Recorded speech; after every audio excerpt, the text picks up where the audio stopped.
Welcome to Nerd on Nerd with me, Ellie Kempster. And me, Liam Underwood.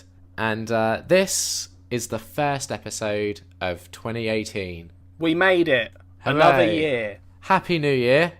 Yep. In this episode, we're going to be talking about an anime.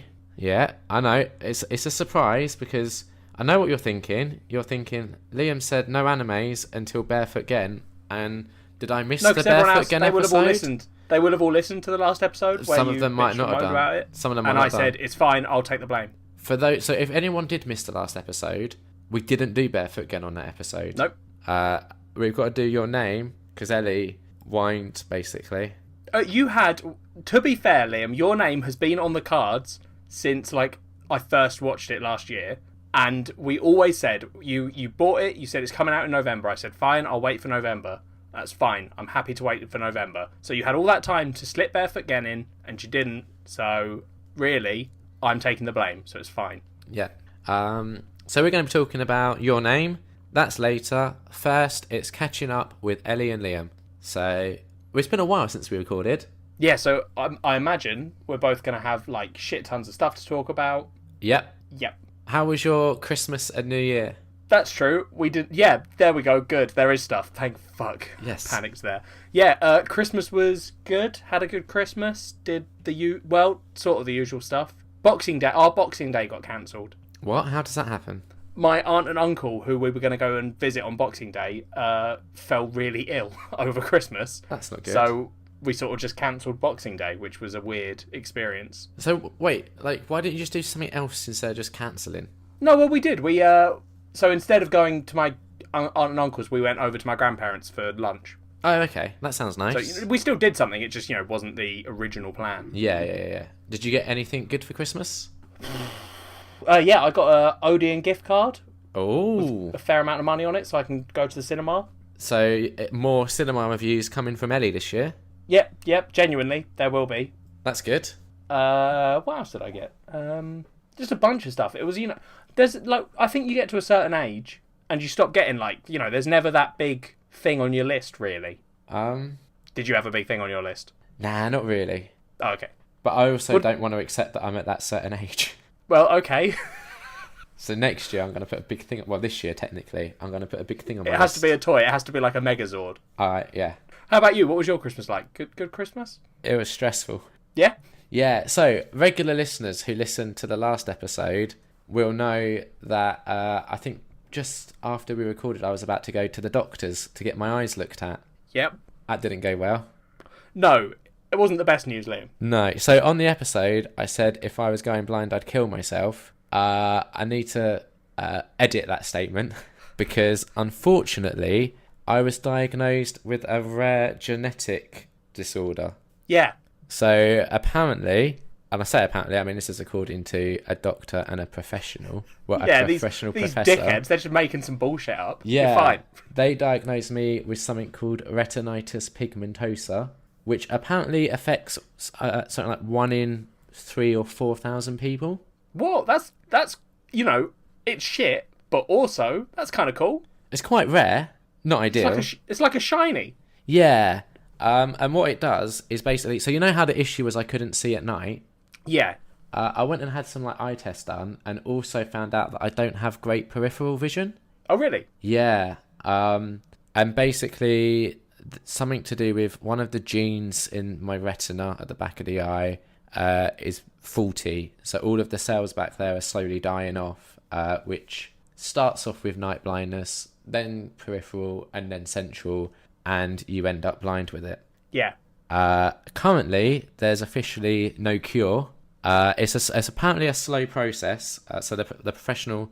So, okay, the day before my 30th birthday, I went to see someone who's local to where I live, who said they think it's this, and then just gave me a booklet. And the booklet was very much like, most people go blind with this, there is no cure, and just really depressing. Yeah. So that's not a great book to get. No. So that kind of put a bit of a dampener on the whole birthday celebrations. Yep. Understandably. Yeah. Then I booked to go to Moorfields Eye Hospital, which is a big eye hospital in the UK, I guess. based up in that London. So we kind of managed to get an appointment really quickly for that, thankfully, which was 5th of January. So I basically spent from the 20th of December to like the 5th of January not really knowing for sure if I had this horrible thing, and just kind of really hoping that I didn't, and then found out on the 5th of January after having like scans of my eyes done that I definitely do have it. Yeah, but then also slightly more positive. Well, not like more positive than the booklet that was like, yeah, so the professor everything's that ending. I saw also told us that there's a lot of research that's being done into this area, and the exact words he used were cautiously optimistic. Which I think from a doctor is like, good. I don't know. I don't know if he's cautiously optimistic about the fact that they'll manage to do something before I go fully blind, because this is like a real slow process. We're talking like years before it kind of gets really bad, hopefully. So to take away the positives, I'm kind of lucky that it hasn't really come out until I'm 30. Like, some people get kind of diagnosed with this when they're kids and are blind, like in their teen years or something. Other people, it's a lot slower. It affects every person differently, so there's no real timescale. We're just going to have to monitor it.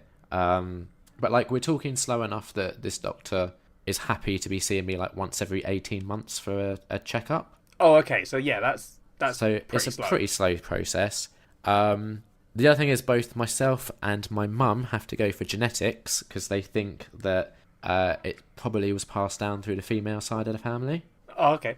So we have to go, and hopefully, if that is the case, they'll be able to identify what the gene is, and there is currently research being done. So I know in America, for example, for one of the genes, they've actually managed to reverse it and given people stuff like their sight back. Yeah. Which is a 45-minute operation where they just knock you out and inject behind the eyes, basically. They inject you with a virus that is carrying like the gene that you're missing, and then it just starts replicating and you get your vision back. Yeah, that's like that whole CRISPR thing, right? Where a virus carries the good stuff into you and puts it in there, basically. Yeah. Super expensive. That in America currently costs $1 million if you want that done. That's a lot. Yeah, and also it is only if your gene that's faulty matches this gene that they've got the fix for.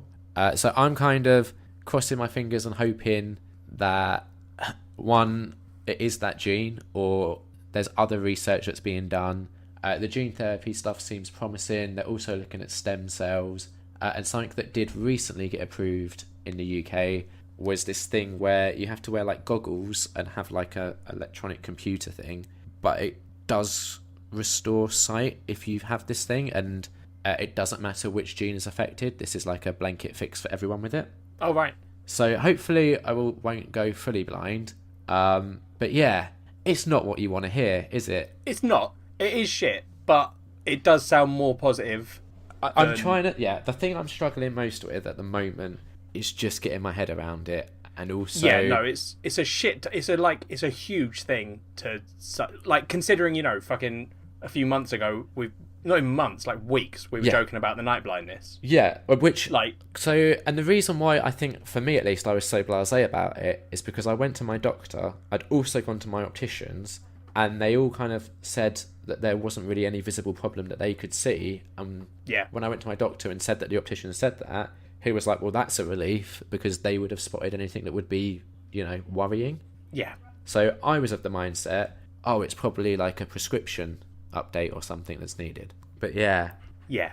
So the thing I've struggled most with is, now that I know I have it, what's weird is like there is no way that my vision has changed in the last 20 days since I found out the news that I have it, because it just doesn't work that quickly. But because my brain is aware of it, it's like, when you see a child running and they trip over and cut themselves, but then they get up and carry on running, and they don't react until they look down and see that they've cut themselves. Yeah, you're having a bit of that. Yeah, where now that I know it's there, I can't stop kind of seeing it and second guessing it.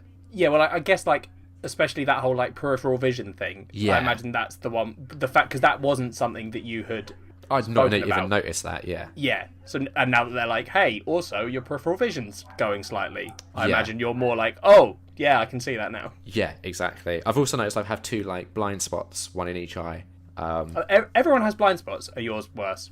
I don't know. I have no way of like gauging it. Because there's like a trick you can do with like a 2 of clubs or whatever, you know, in cards, where you hold it up in a certain place and you won't be able to see one of the dots in either eye. I did not know you that. naturally have a blind spot. So it might just be that. Yeah, hopefully. You know, don't take my word for it, Liam, because I'm not an optician. No. But yeah, so that kind of did take over my Christmas and New Year a bit, because obviously I was quite upset, Kat was quite upset, my mum was quite upset, her partner was quite upset, and yeah, it's just been a bit of a stressful time. Understandably, mate. But, you know, I'm trying to remain optimistic, cautiously optimistic, in the words of the professor. Yeah. And hopefully, he did say as well that, like, research he's expecting to kind of skyrocket in the next 5 to 10 years because of all of the stuff that's currently happening. So, fingers crossed. Yeah, no, I'm feeling more positive for you, because I was feeling bummed out. Yeah, like, my hope is that they will have a fix before it starts really starting to affect my life. I mean, yeah, like, that's ideal, but even then, if you're saying, you know, there's some stuff that's bringing eyesight back, yeah, then, like, even if it gets shit... Oh, yeah, they might like, end up being able to fix it. Yeah. Yeah, so, exactly. You know, but it could be expensive, so... Yeah. We just need to monetize Nerd on Nerd and become millionaires. Yeah, so when this podcast goes pay to listen... It'll be to fund me not losing my sight, so you can carry on getting film reviews.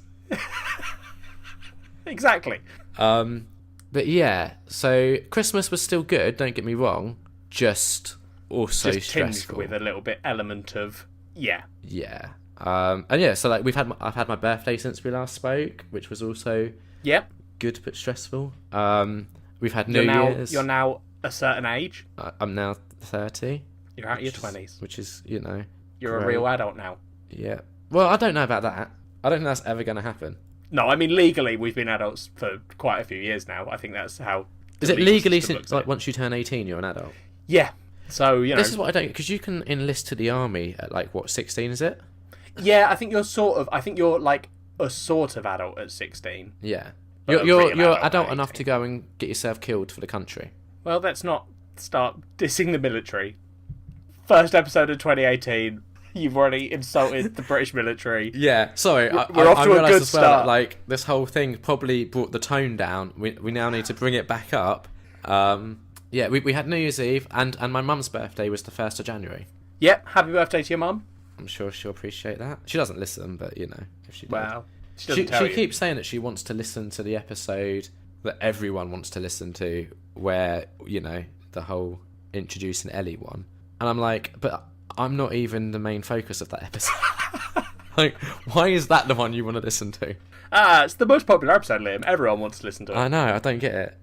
But yeah, I also recorded with since we last spoke. Yes, Amanda told me.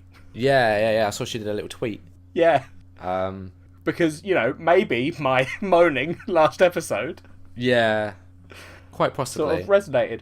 I would like to point out I was joking, and as I pointed out to Amanda, I'm actually quite happy when you get on other stuff. Yeah, because I still promote this. It's not even about that, Liam. I'm just happy that, you know, other people get to experience Liam. That's always been... I think, if I remember rightly, the original, like, sort of attitude I'd come into this podcast with was, I just want more people to know about you. Yeah. Because to me, you're almost fictional. Like, if I didn't know better, I'd think I was just hallucinating you. Okay. I don't know how to take that. I think it's a good thing. Okay. I don't remember why I first got into this, to be honest. Money. Yeah, probably. As it's slowly becoming evident with you, money, I feel like. And wanting Fleshlight to send us things. Yeah, those were the 2 criteria. Yeah. We have had neither. Yeah. Yet we're going to get money and Fleshlight. Yes. But yeah, recording with Amanda was good. So I kind of... so her podcast is Amanda's Picture Show a Go-Go. Mm-hmm. And I'm like the resident Zac Efron expert over there, which I love. Yep, that's like your fucking dream. Yeah. So it started with, like, last year I was on to talk about Baywatch. Then I was back to talk about The Disaster Artist, but that episode isn't out yet. The Baywatch one is, though. So I definitely recommend you guys into that. The Disaster Artist one, we ran for like 3 hours recording, because we also had to speak about The Room, of course. Yeah, right, yeah. So yeah, and now obviously, and the best thing about that was Zac Efron was only in that movie for like 5 minutes. Yeah, so she got you on as resident expert to talk about a guy that's in the film for 5 minutes. Yeah, exactly. It's brilliant. And then obviously I was on to talk about The Greatest Showman. Yeah. But we'll talk more about that later. Mm-hmm. So yeah, I've been kind of busy, I guess. It's out. Yeah, yeah, you have. Yeah. I got more films for Christmas. That's not surprising. Doesn't help with my tally though, does it? No, I'm quite looking forward to the final markup. You know, did Liam meet his not original target? What are we on now? Third target? Yeah. Third revision to the target. Did Liam hit it? Yeah. We'll find out later. Yeah. Exciting. This whole episode is just full of us teasing what's coming up. It's great. Yeah. Have you got any more catching up stuff, or should we jump straight into our? I did a pretty big thing over New Year's, Liam. Okay. Cool. On New Year's Eve, I went over to the Isle of Wight, where some family friends now live. Yeah. What did you just say? Did you go, ugh? No, I went, because I remember you talking about doing that. Yeah. So I went over there, Liam. Yeah. And wore a dress for the first time. Oh, wow. Yeah. How was that? Pretty fucking good. Were there pictures? There is one picture. It will never be seen by anyone. Why? Because I don't look amazing in it, Liam, let's say. Oh, I want to see it. I mean, you can see it. It's just not getting posted anymore. Yeah. No, as long as I'll send it to you. I wouldn't post it. No, yeah. I do want to see it. But yeah, no, it was good. I got drunk. Yeah. A random person who I'd never met before was there. Okay. She was a friend of theirs. Yeah. Who they were like, oh, this woman who was called Island Sue because they have Mainland Sue, who I went down with. Right, of course. So you have to differentiate them by saying Island Sue and Sue.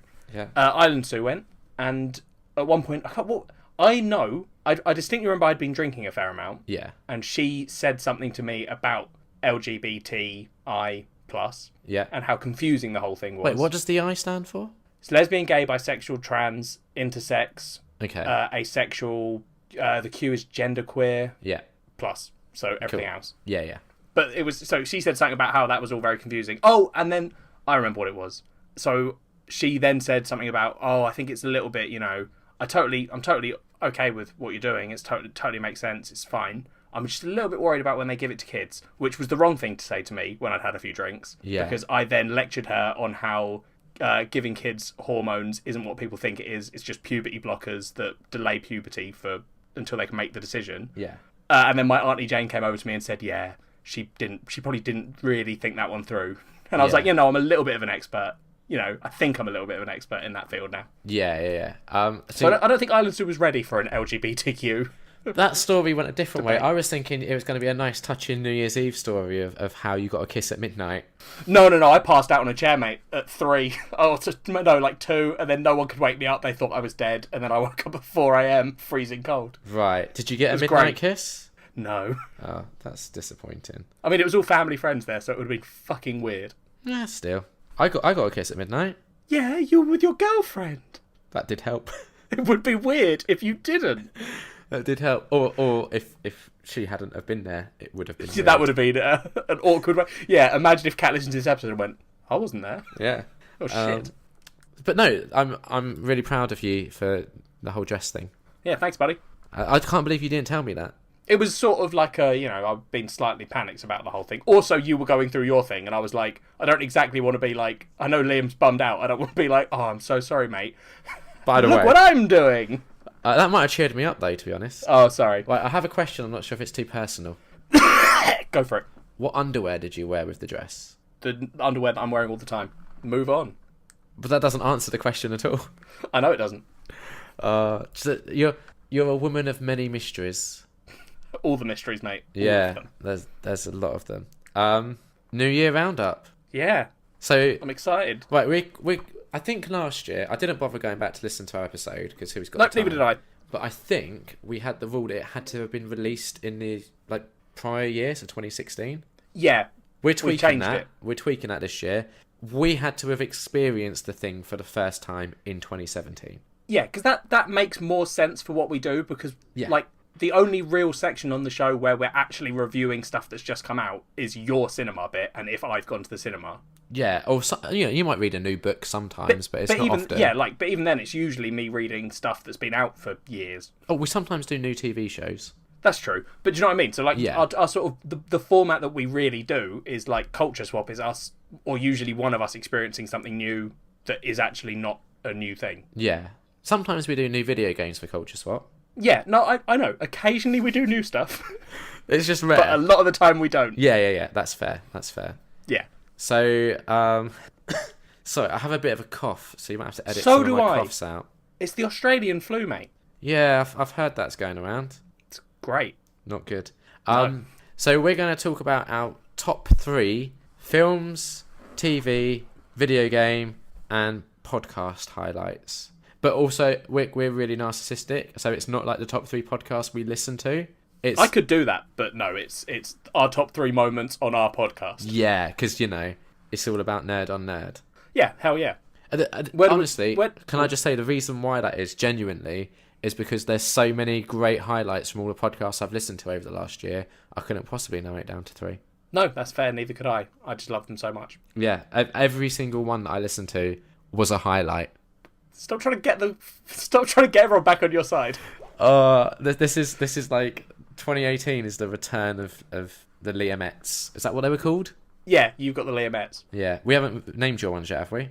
No, there's a lot of debate going on in the Ellie fan community, debating about the name. Okay, cool. Just non-stop, mate. Non-stop communication with them about what they're going to call themselves. I can only imagine. Should we start with our podcast highlights? Yeah, sure. Let's do it. Do you want to go first? Then I'll say mine, then you say one, then I say one, then you say one, then I say one. Are we doing it like in ascending order? I can do that. Alright. So my first one was our Mother's Day special. I think the episode was called This One's for the Mums. It's a good name. And that's where, for Mother's Day, for our mothers who don't listen, we decided to talk about 50 Shades of Grey. Yeah, because that's what mums like. Yes. That's what my mum likes, at least. I spoke to my mum and she didn't like it. I remember that. Yeah, but But we did it anyway. Yeah, because that's what we know. A lot of mums like it. Yeah, it was for all the mums. Exactly. But that was a highlight of mine. I thought it was a great episode. Yeah, I think that was a good episode. Us discussing the BDSM community. Yeah. I think we handled that with tact. I don't remember if we did, but I believe you. I mean, we handle every one of these topics with tact. That's true. That's what people know us for. Yeah. Your okay, so my one was third place. Is Garbage Day. Oh, that was a very recent one. Yeah, it was, and it's made it to my top 3. Just specifically Garbage Day. Didn't that technically come out in 2018? I didn't. Did it? It might have. I think you might have already screwed the pooch. We recorded before. Yeah, we did record it before, but it came out in 2018. Shit. 9 days ago. Wow.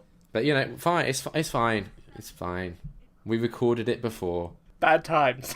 Yeah. So why was that a highlight for you?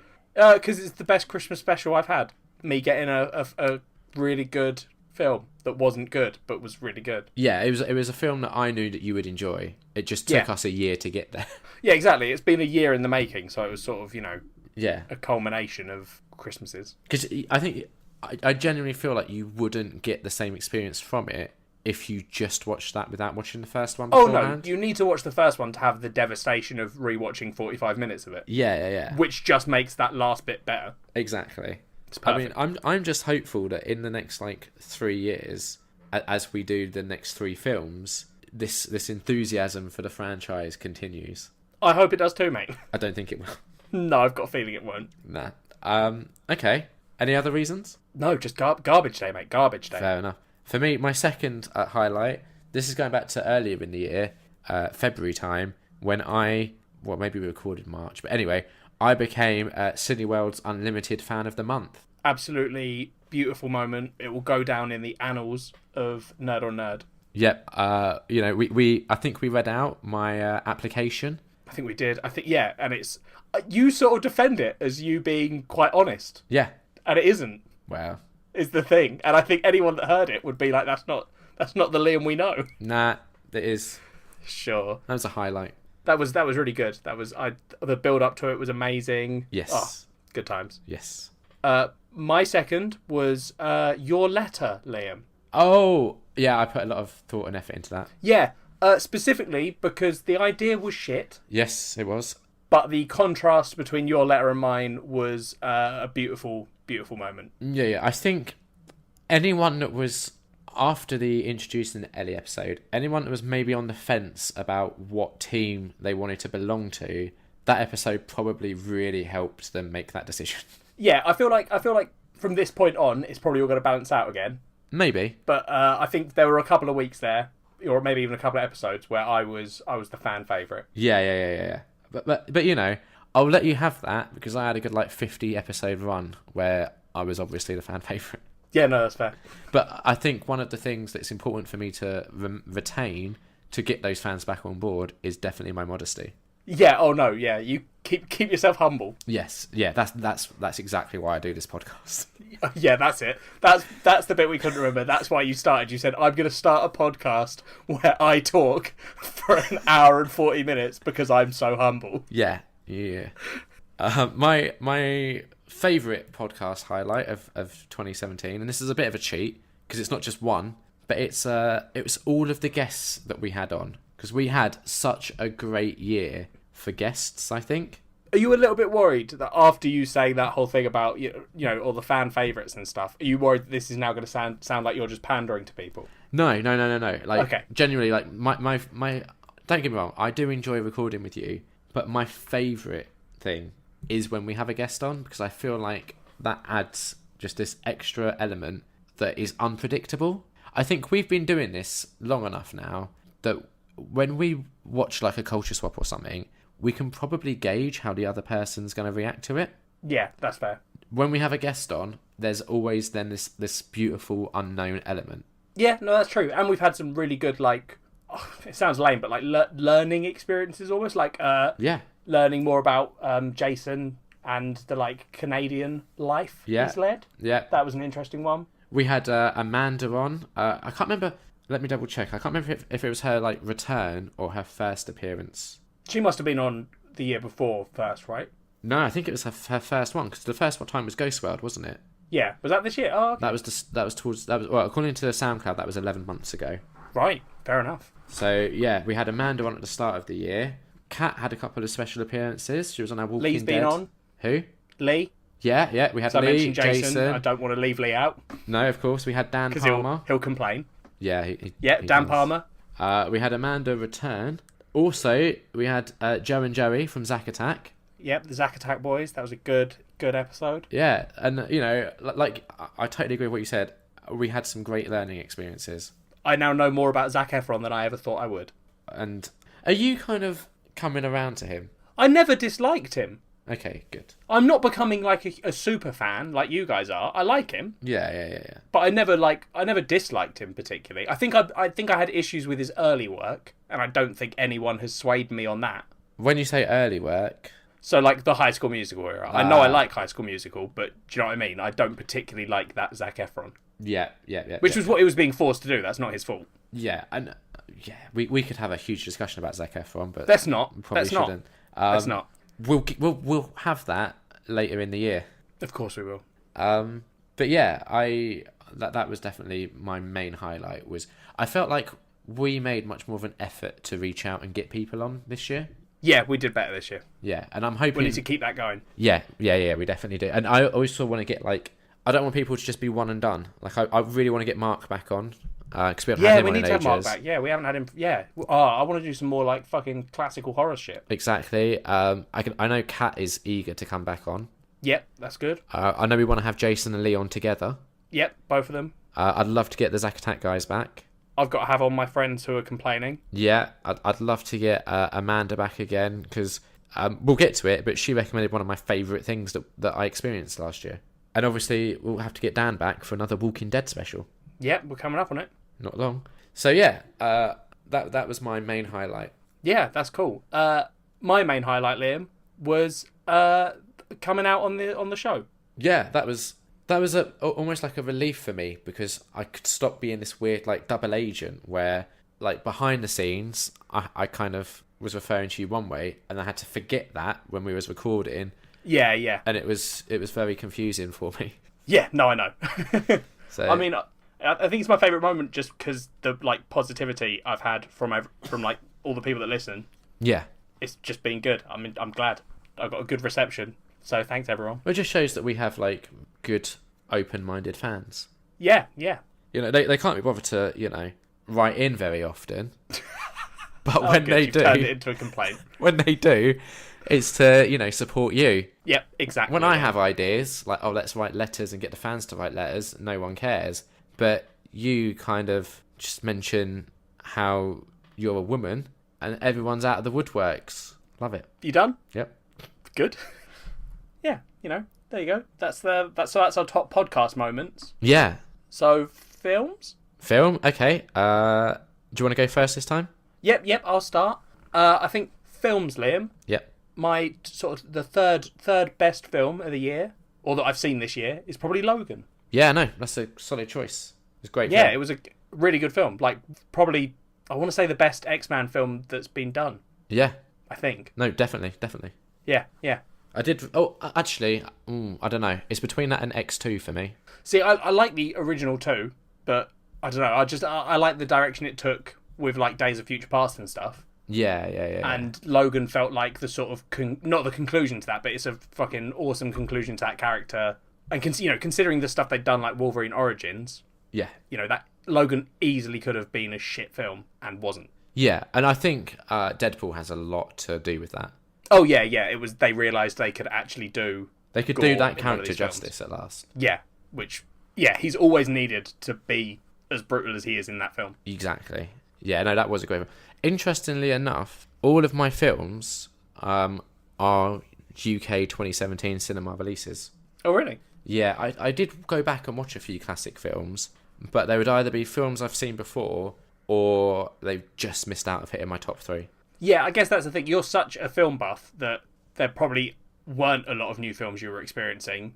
Or, that such a small number that they don't make it onto your top list because you'll have seen the good shit. Yeah, exactly. So yeah, all of the ones on my top 3 were 2017's UK cinema releases. Mm-hmm. So third place, we had Spider-Man Homecoming. Great film. Honestly, I super loved it. It still has one of my favourite scenes from the year, which I don't want to do spoilers. All I'll say is it takes place in a car and features no superhero-y CGI flying around stuff. Yeah, that is a really well done scene. Yeah, absolutely loved it. Also, it had the whole coming-of-age American high school thing that I love. Yeah, it was like a superhero movie, but with more themes that appeal to you. Yeah, exactly. It was almost like it was tailor-made for me. Yeah. So, yeah. What was your second? My second was La La Land. Wow, that's solid choice. Yeah, I love that movie. I listen to the soundtrack like once every sort of 2 weeks. Yeah. It's just such a good film. Yeah, no, I can't argue with you there. Yeah, I don't even know if there's like much to say about it. I just love it. Fair enough. My second was The Greatest Showman. Ooh. Which was a bit of a late entry. When did you see that? Boxing Day. Yeah, so fair enough. That's... Yeah, for Christmas, like me and my mum spent Christmas together, just the two of us. That's nice. Yeah, that sounded sarcastic. That was genuine. Yeah, because I have like a mini Christmas with Kat, and then we go to our families, and then Ian, who is my mum's other half, on Christmas Day he goes to his family, and we just have like Christmas Day together, and normally Boxing Day. So this year for like Boxing Day, I knew that The Greatest Showman was coming out on that day. I was really excited to see it. I knew Kat was going to go see it with her mum, so I was like, well, I'm going to take my mum, who never goes to the cinema. I know she went to see La La Land because everyone was banging on about it and she likes musicals. And I think the 50 Shades sequel came out last year, and I know she went to see that. But that was the only time she went to the cinema last year. So I wasn't sure if she'd enjoy it, but she loved it and I loved it, obviously. Cool. She came out and she was like, who was that really handsome guy in it? And I was like, oh, let me tell you about Zac Efron. Oh my god. I'm just picturing you and your mum gossiping about Zac Efron and how dreamy he is. Oh, his eyes. Whatever, move They're the on. bluest blue. You can talk about it later. Oh, okay, I will. But yeah, I probably should stop there because I'm going to be reviewing it later. So exactly. Yeah. All right. What was your favourite film of 2017? My favourite film of 2017, Liam, was Your Name. Oh. Yep. We're going to talk about that later, so I'm also not going to say anything else. My favourite film was one that you've already mentioned. Yep. La La Land. Yeah, I mean, it would have made it for me if Your Name hadn't, if I hadn't watched that this year. Yeah, I just love La La Land so much. Like, Emma Stone, just amazing. Gosling, amazing. Music, amazing. It's just brilliant. Yeah. TV. You go first, friend. Alright, my third favourite was Riverdale, which was kind of like Dawson's Creek meets Twin Peaks. Yeah, I've not watched it, but I keep hearing a lot about it. I think you should give it like 3 episodes and see if it's for you. I'm tempted to. I mean, this is a little bit off topic, but like, have you heard they're doing a remake of Sabrina the Teenage Witch? Yes, I have. And it's somehow connected to Riverdale. Yeah. So it's all part of, like, because it's all based on the comics. It's Archie comics, right? Yeah, was Sabrina in Archie comics? Apparently, yeah. Really? Yep. It's mental. And interestingly, there's also this like weird horror offshoot of the Archie comics. So I think there's a horror version of Sabrina the Teenage Witch. There's Afterlife with Archie, I think it is. Yeah. And I'm pretty sure there's another one that came out last year as well. Fair enough. I mean, it's weird. I feel like I need to watch it because I'm probably going to end up watching the Sabrina the Teenage Witch remake. Because... so then yeah, you have to. Yeah, exactly. Yeah, I really can't get. I'm not sure if you'll like it or not. I don't know if it'll be a bit too teeny for you. Interesting. But definitely give it a couple of episodes and see what you think. I will. What was your third favourite? My third favourite was Game of Thrones. It was a good year. A lot happened. It was. It's not been like the best Game of Thrones season ever, I don't think. No. It was very condensed. It was. Yeah, there's a lot of setting up for the last season, but I think that's why it's made the list. Yeah. Is because I'm sort of looking at the bigger picture of Game of Thrones, and it's made me excited for the next season, for the finale of Game of Thrones. It's annoying because next year I think is going to be barren. Like, I've looked at what films are coming out. There's only a couple that I'm really excited about, and like TV, we're not getting a third season of Stranger Things next year. Yep. And we're not getting the next season of Game of Thrones. No, yeah, it's going to be a weird one. I mean, the thing is, like, there might not be obvious stuff that we're seeing and saying, oh, you know, that's going to be big, but there's going to be stuff that's released that's really good. Oh, yeah. We're just currently not aware of it, maybe. Yeah. So, like, think of it in not like a barren year, Liam, but a year of discovery. Yeah, potentially. You never know, right? Yeah, exactly. Optimistic, remember? We're starting this year on a high. Positive. 2018 is the new Nerd on Nerd, full of positiveness until we talk about Your Name, where we're inevitably going to fall out. What was your second place, Liam? That was the TV show that Amanda made us watch, Gilmore Girls. That's cool. I'm glad it made your list. Yeah, I mean, I'll probably... Yeah, you're going to talk about it in housekeeping, right? Yeah, so I don't want to say too much. You've made some progress. I really liked it. Yeah, that's fair. I think my second place, Liam, is The Good Place. I started watching that in 2018. Yeah. So I couldn't include it on mine, but I've done the first season already and started the second season, and I see why. Yeah, I'm not even... I don't want to talk, because I think even with you, I was very careful about not saying some stuff, and it's worth, if you genuinely, listeners, if you haven't watched The Good Place, go and watch it. Yeah, especially the end of season 1 was just so good. It's just it's so well done. That's all I want to say about it. Oh, so good. Yeah. Yeah. My favourite show was Atypical. Yeah, that doesn't surprise me because you massively loved that. Yeah. Have you watched it yet? No, not yet. It's on my list. I'm getting there. You just have to, because I know that you're going to fall in love with the same character that I love. Yeah, probably. Yeah, it's brilliant. It's so good. Anyone that hasn't watched it needs to go watch it. I know Lee, I think, went and watched it after we recommended it to him. Yeah. I still need to watch the OA, which he recommended. Yeah, I was going to say, have you watched that? Not yet, but it's there. It's in my brain box. I know it's on my to-do list. Well, you've got your barren year next year, Liam. Maybe the OA will make it on there. You never know. What was your... My top one, Liam, was Stranger Things. Yeah, that just missed out on my list, in all honesty. Yeah, that's fair. I get it. I love Stranger Things. I'm glad that season 2 was that. You know, it had some pitfalls and issues that we spoke about, but you know, I think being a bit narcissistic again, our discussion on Stranger Things I thought was really good. I think we did a good job of covering those things that we found questionable, should we say? Yeah, I think we did. But yeah, no, I totally see why it was on your list. Yeah. Video games next. Video games. Interestingly, we've never done graphic novels, I don't think. No, that's true, and that is part of what we do. So maybe we should start doing that. Not this year, we probably do more graphic novels than we do video games. Yeah, we do. But it's because I think of you. I think when we very first started this podcast, you were the one that handled like graphic novels and video games, and I kind of handled film and TV. Yeah, I don't know why I got graphic novels because we read about the same amount. When we very, very first started this, the little pilot that disappeared off the internet. Yeah. I hadn't read any graphic novels, and you were supposed to like help kind of introduce me to that world. And to be fair, I did. I've given you some good ones over the years. Don't complain. Which? Lock and Key. Yeah. Any others? Yeah. Oh, Crossed. You recommended. Crossed. Exactly. I've given you like your favourite graphic novel. Yeah. That's true. So let's chill out on the dissing, Liam. Yeah. Whose turn is it to go third? I think I'm going first. Cool. So my third favourite game of this year, Liam, was Star Trek VR. And that's obviously because you played it with me a lot. Yeah, no, genuinely. Yeah. Star Trek VR would not be on this list if I hadn't played with 4 friends. 3 friends. I was including myself for some reason. That's weird. Yep.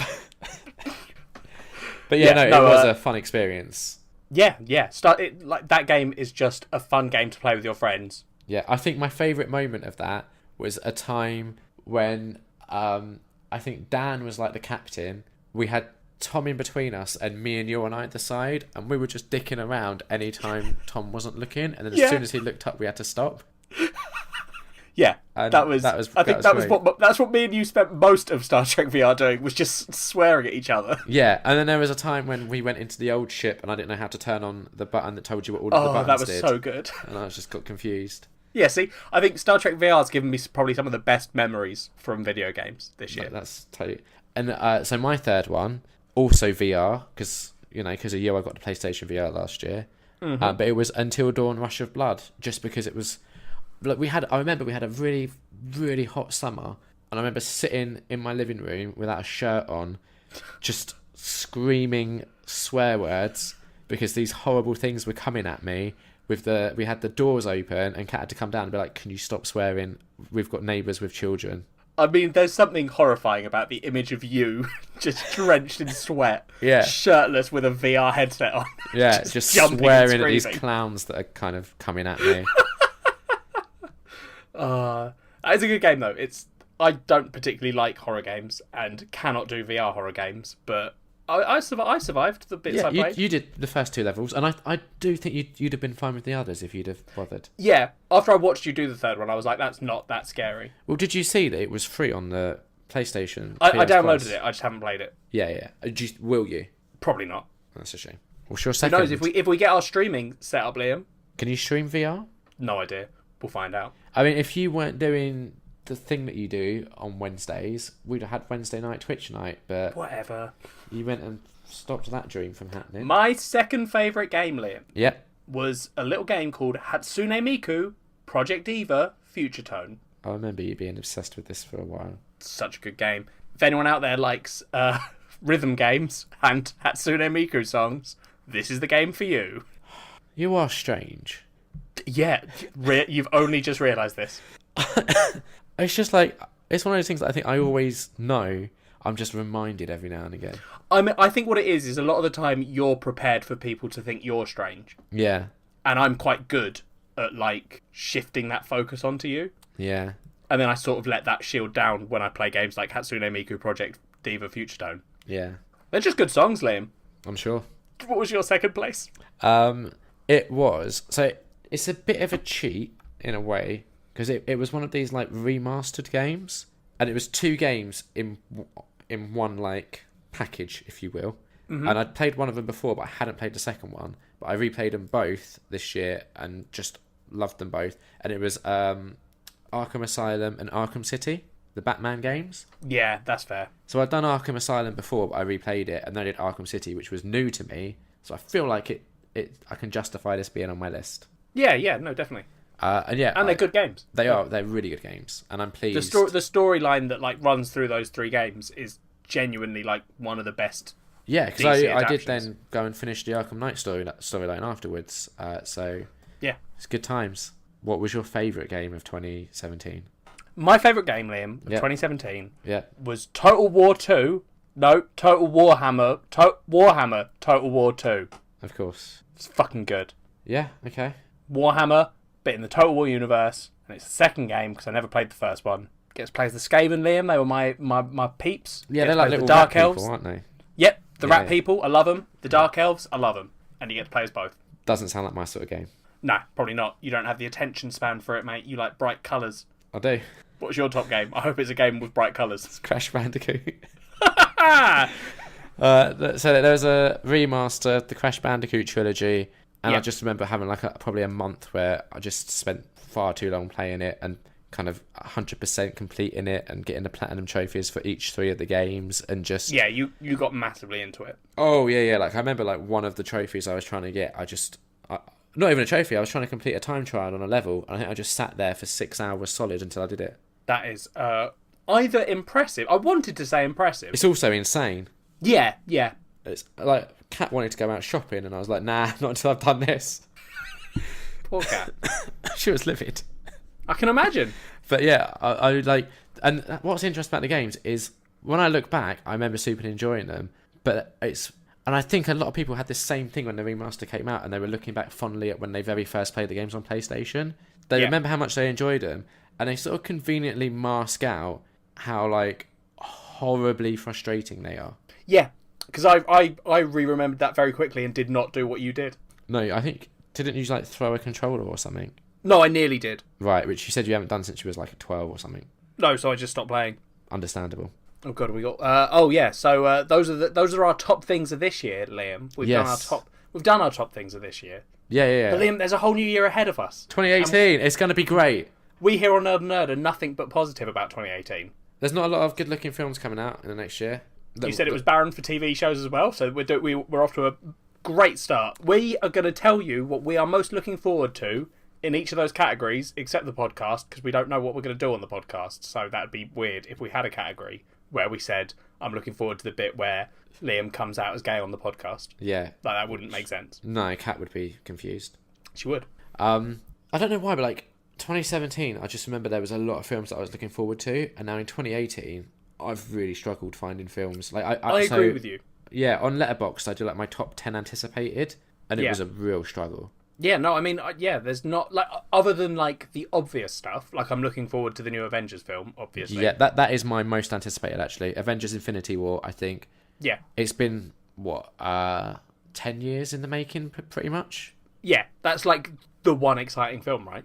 Yeah, like, this is there's there's the other Marvel stuff, but that just sort of all gets roped in together, I think. Yeah, like, we've been leading to this for so long now, and I really hope that they pull it off. Yeah, oh, God. If it's good, it'll be like the best thing ever. Yeah, just don't Justice League it. I don't think they will. I've got faith in them. Only DC can fuck shit up as badly as they have. Yeah, no, I'm kind of reluctantly on that train now, unfortunately. Yeah, sorry, mate. Welcome to the DC have failed you train. Yeah, it's not good. No. But yeah, no. And the other thing is, like, for me, Marvel had such a good year last year for film. Yeah.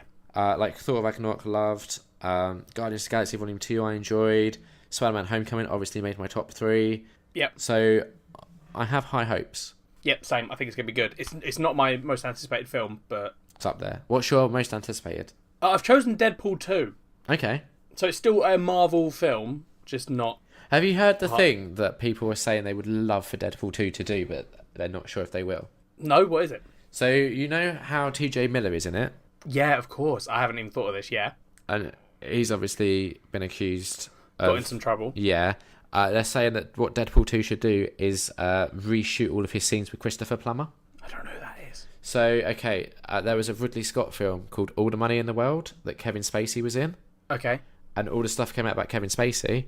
So I think there was like only a couple of months until the film was to be released or something, and Ridley Scott reshot all of the scenes with Kevin Spacey in with an actor called Christopher Plummer, and still managed to get the release date in time. Oh, wow. Yeah, it was like a really impressive just like movie making feat. Yeah. To the point where, like, so Thanksgiving, which is November, right, is when they were doing the reshoots, and the film is in the UK out now. Fair enough. That's impressive. Yeah. So I've been seeing on Twitter a lot of people saying like a very Deadpool 2 way of handling the TJ Miller thing would be to do that. Yeah. As well, because then you're referencing that. Yeah. Exactly. No, that would be good. That'd be cool. I don't think they will, but it would be good. No. I'm just looking forward to it because I liked Deadpool 1. I thought it was great. Yeah.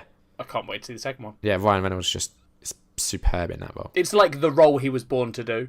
Yeah, exactly. Like how Robert Downey Jr. was kind of born to do Tony Stark. Yeah, exactly. What about video games?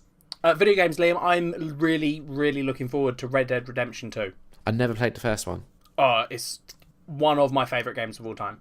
I'm still hoping they remaster the first one so I can, be up to date with the story for the second. Yeah, I don't know if they will. Yeah, I don't think they will. But even then, this is a whole new story from what I understand. It's like it's a prequel to the story of Red Dead Redemption. Oh, okay. So, but not connected to it, I don't think. It's just set in the before times. Right. It's a stupid sentence. I understood it, though. Yeah, thank you. My one is probably Days Gone.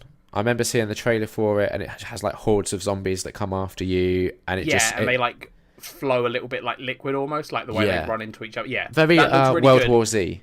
Yeah. And it just looks. I hope it's good. Yeah, that's the thing. It looks like it could be really tense. Yeah. And really like exciting. We don't know. Yeah, I'm crossing my fingers for it. Yeah. What about TV? Do you want to go first? Yeah, Jessica Jones season 2. Yep, the first one's great. Hopefully the second one will be just as good. Well, are we getting season 3 of Daredevil next year, or are we not sure? I have no idea. Because there was some casting news that has me excited for that. Is it Zac Efron? No. They're I think Wilson Fisk is kind of having a bigger part to play in season 3. Oh, cool. Yeah, and he's like the best thing at the moment. Yeah, he's my favourite thing from season 1 and his appearance in season 2. I don't know if that's spoilers though. Nope, no spoilers. But yeah, so between Daredevil and Jessica Jones, I prefer Jessica Jones. So season 2 of that, I'm excited to see what they do next. Yeah, that's fair. My one is Westworld season 2. I haven't watched the first season yet. I really like it. I think it's a really good TV show. The complaint I've heard a lot about it is that it is a bit repetitive, deliberately so, but for the viewer it becomes a bit kind of annoying. Yeah, but the way the season ends, I'm excited to see what they do with season 2. Fair enough. I think there could be some interesting stuff, so I've got my hopes up. Well, next year, when we do our 2018 roundup, let's see if these things ended up on our best of lists, or if we Probably not, because I'll have forgotten that I mentioned them, and then I won't know. Yeah, but there'll still have been things that you've experienced for the first time, so you might end up on your list even if you don't remember. We'll see. So, well, let's find out. Housekeeping! What? No. Okay. Liam went to the cinema. These are the spoiler-free reviews of the things that he saw at the cinema. I saw 3 films at the cinema. I'm going to do them quickly, because catching up with was long. a lot of time, yeah. The first film I saw at the cinema was Pitch Perfect 3. Out of 5. Well, I'm not going to go that quickly. I really liked the first Pitch Perfect. Yep, the first Pitch Perfect is a great movie. I wasn't too much a fan of Pitch Perfect 2. It's alright. It's not as good as the first one. There's still lots of singing, though, so that's good. Yeah, Pitch Perfect 3, probably on par with Pitch Perfect 2, maybe a little bit worse. Okay.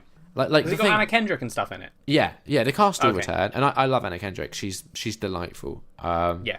There's stuff that it does that is really like John Lithgow's in it, and he's doing this like terrible Australian accent.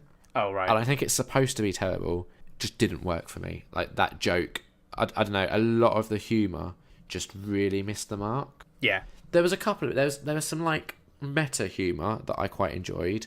Like there's one bit where a character kind of explains a load of stuff, and then another one responds with, "Wow, that's a lot of exposition." That sort of thing, I like that, but there wasn't really enough of it. Yeah. And the rest of the humour was really like slapsticky, pratfalling, just not very good. 2 out of 5. That's quite low. It's quite low. I also saw 3 billboards outside Ebbing, Missouri. Yep, I've seen the posters for this. I don't really know what it's about.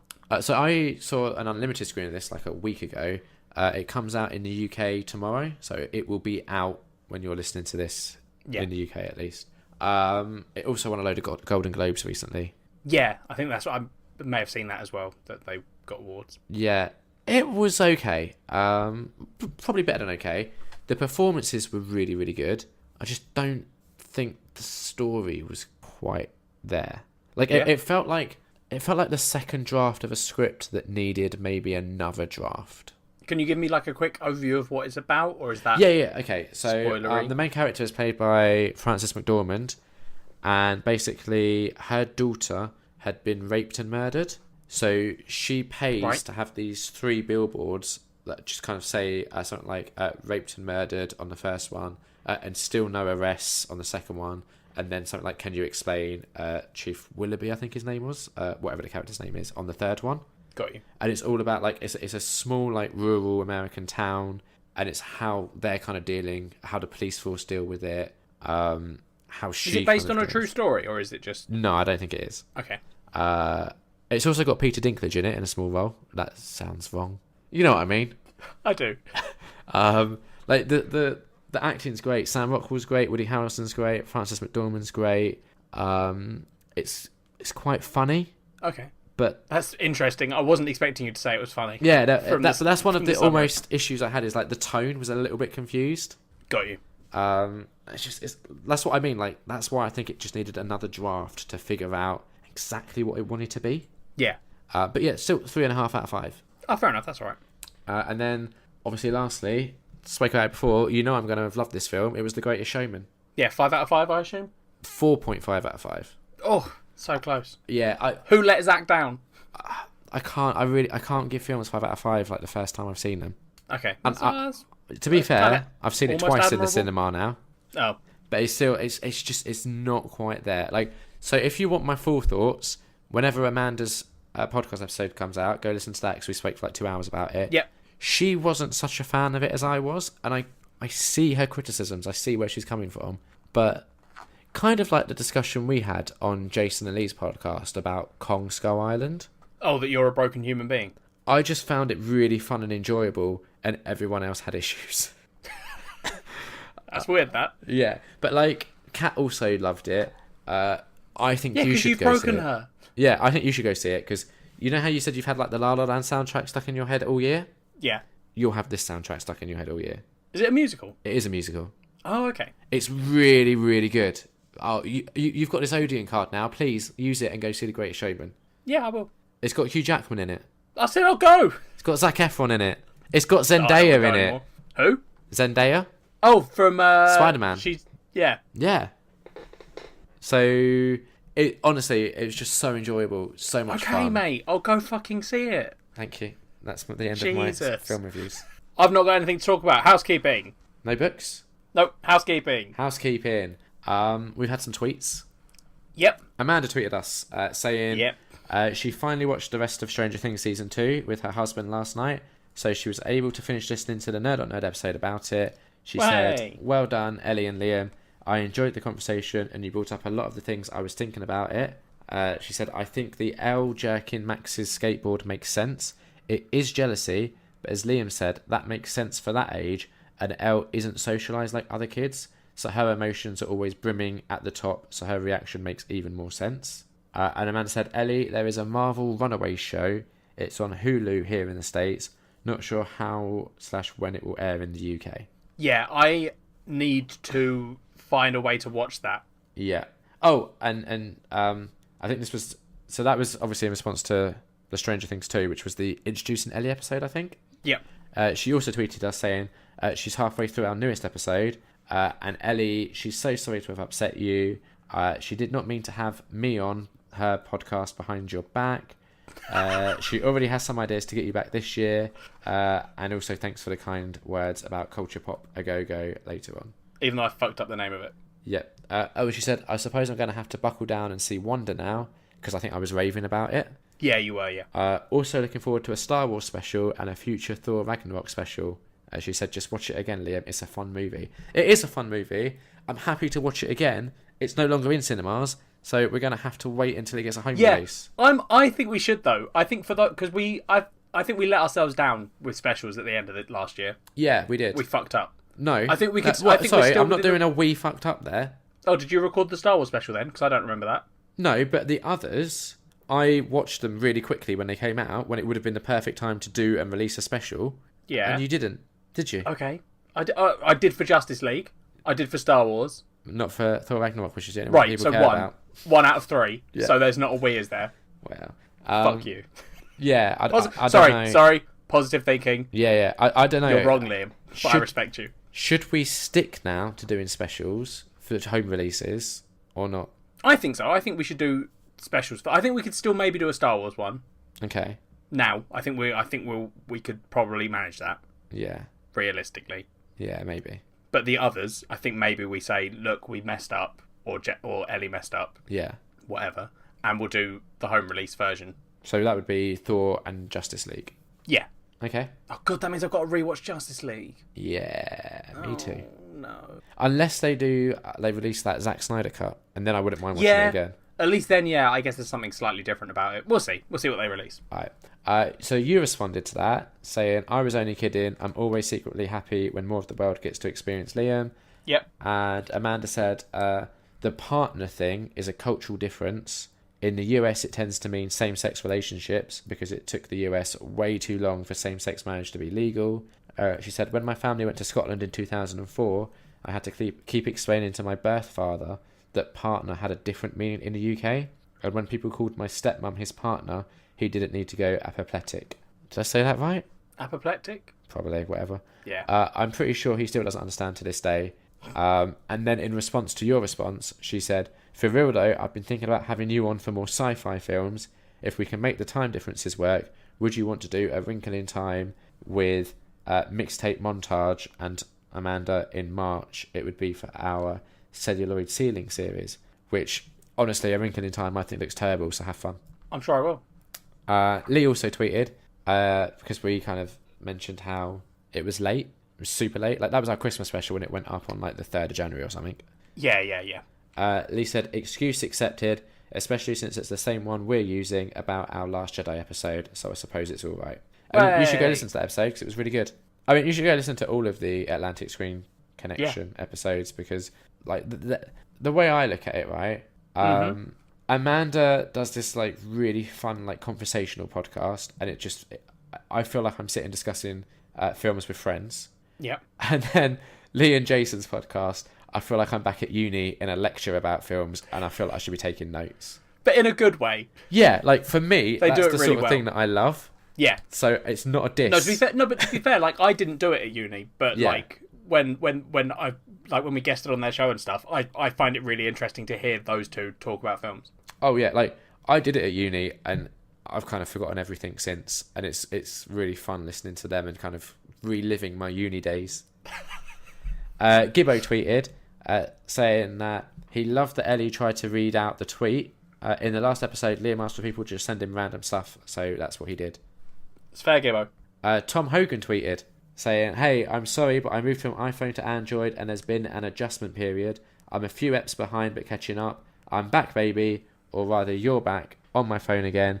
It's nice to have you back in my ears. 280 characters allows for lots more rambling. Yeah, it does. And then he said, it's 12:30 at night and Frankie is in bed laughing to your podcast. I think you have a new fan. Yes, late to the party, but not through lack of trying. Frankie, do you want to explain? Tom's other half, There we go. who we play D&D with. Yep. And then Tom also tweeted a meme. Yes, oh my god, the meme is good. I'm glad Tom's back. I've missed this. Yeah, he said, ironically, not sending in stuff we... is kind of a meme in itself now. Yeah. And sent a little picture, which is just beautiful. I've retweeted it from the Nerd on Nerd account, so if you haven't seen it... So go look at it, people, because it's very well done. Yeah. Lee also tweeted, mentioning that in their last episode, the Last Jedi one, they gave a sneaky quick little shout out to us, Nerd on Nerd, and then like sort of pimped us out a bit. So thank you very much, guys. Lee. And that was it for housekeeping, except for the fact that I've finished the 7 seasons of Gilmore Girls. Yeah, how is it? It was good enough to make my top 3 TV shows of the year. That's fair. But do the other seasons hold up? Does it stay? Does it get better? Does it stay the same? I think it stays the same. It stays like consistently great. A lot of people, Amanda herself was saying that season 7 isn't that good. And there was some like behind the scenes stuff going on where the main writer stopped writing for that season. Oh, right. Like the creator and writer. And I still felt like tonally it still worked. Okay, so, that's fair. Yeah, I really enjoyed it. And tonight, myself and Kat watched the first episode of the like 10 years later, a year in the life kind of Netflix thing they did. And yeah. Honestly, it was so good because we finished it last night and I was like, I'm so pleased we don't have to wait 10 years to revisit these characters. Yeah, that's fair. It was ridiculous. Like, season 7 finished and Netflix was lining up the year in the life with 5-second countdown. And I was like, Jesus Christ, Netflix, people had to wait 10 years to process their feelings of this finale. You're not even giving me 10 seconds. And you're immediately like, here's more 10 years later. I'm like, no, I need to digest what I've just seen. Fucking I guess that's Netflix. one of the problems with Netflix, Liam. Yeah, one of them. There is just one more thing, though. Yeah. Just before you move off of housekeeping. Yeah. It's the bit that everyone's been waiting for. Yeah. It's you set yourself a challenge, Liam. Well, I think we both set you a challenge, but you were involved. It was a group decision. I think it was my initial idea. Yeah, I think it might have been, and then I just sort of took it on board and loved it. Yeah. So, at the start of the year, Liam, you had 1,091 films in your DVD pile to watch. Yeah. And you set yourself the challenge originally Yep. of getting below 1,000. I was optimistic. It really was. That challenge then changed Yeah. when you went way over, and I believe that by the end of the year, so sort of the last few months, you'd set yourself just getting below the original number, Yeah. which was 1091. Yeah.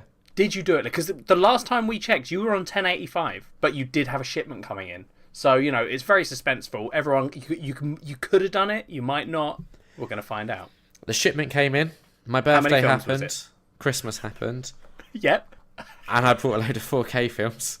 Like, they released a load of Christopher Nolan 4K films, so I had to buy them. Right. That's a problem. You're not filling me with confidence. Alright. It's not as bad as I thought it was. Okay. I ended the year with 1,100. So, only 9 films over. I mean, you failed. So, I failed, there's but that. I have a new goal this year. Okay. It's to get below the number I started on last year. Okay. So here's my thinking, Liam. Yeah.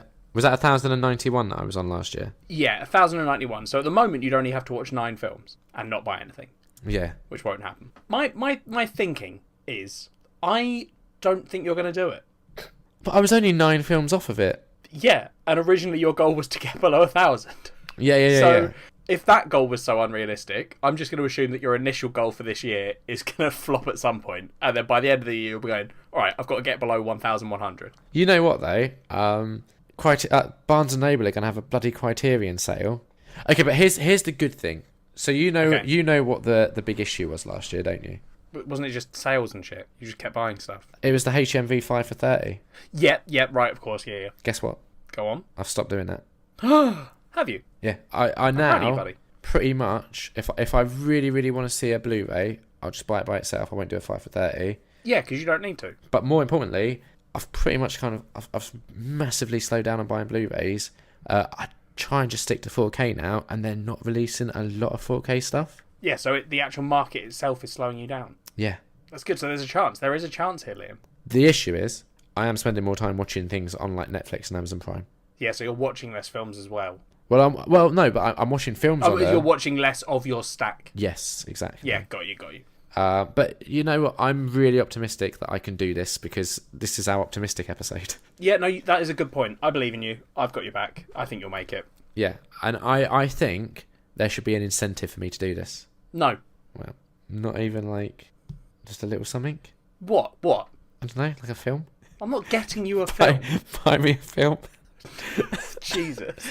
I think this is when you realise my addiction's become out of control. When I'm like, Yeah, if I watch films, will you buy me films? Can you imagine a heroin addict being like, look, if I go cold turkey for a week, will you buy me some heroin? It's genius, right? No. No, it isn't. Maybe I should get a different treat. No, the fact that you called it a treat is putting me right off. I'm not getting you a treat. I think if I'd had an incentive, I could have done it. Oh, well, okay. So if there's an incentive, right? Yeah. There also has to be a punishment. Okay. Which would be you buying me a treat. Okay. If you get below 1091, I'll buy you one film. Yeah. If you do not get below 1091, I get to take the stack. No. That's not fair. Oh, what if I get to randomly pick a film in the stack and you have to sell it? No. Oh, you thought about it though. That's interesting. Well, I was just thinking, like, some I wouldn't really care about. I'm trying to sell some anyway. But what if? So if I do it, you buy me a film of your choosing. Okay. If I don't do it, I'm sure, like, I don't know. Maybe you have to. You get to choose like the next 5 films that I watch, and I have to watch those 5 films in that order that you choose. Okay, that's interesting. I can get on board with that. Yeah. So you can make me watch like anime bullshit.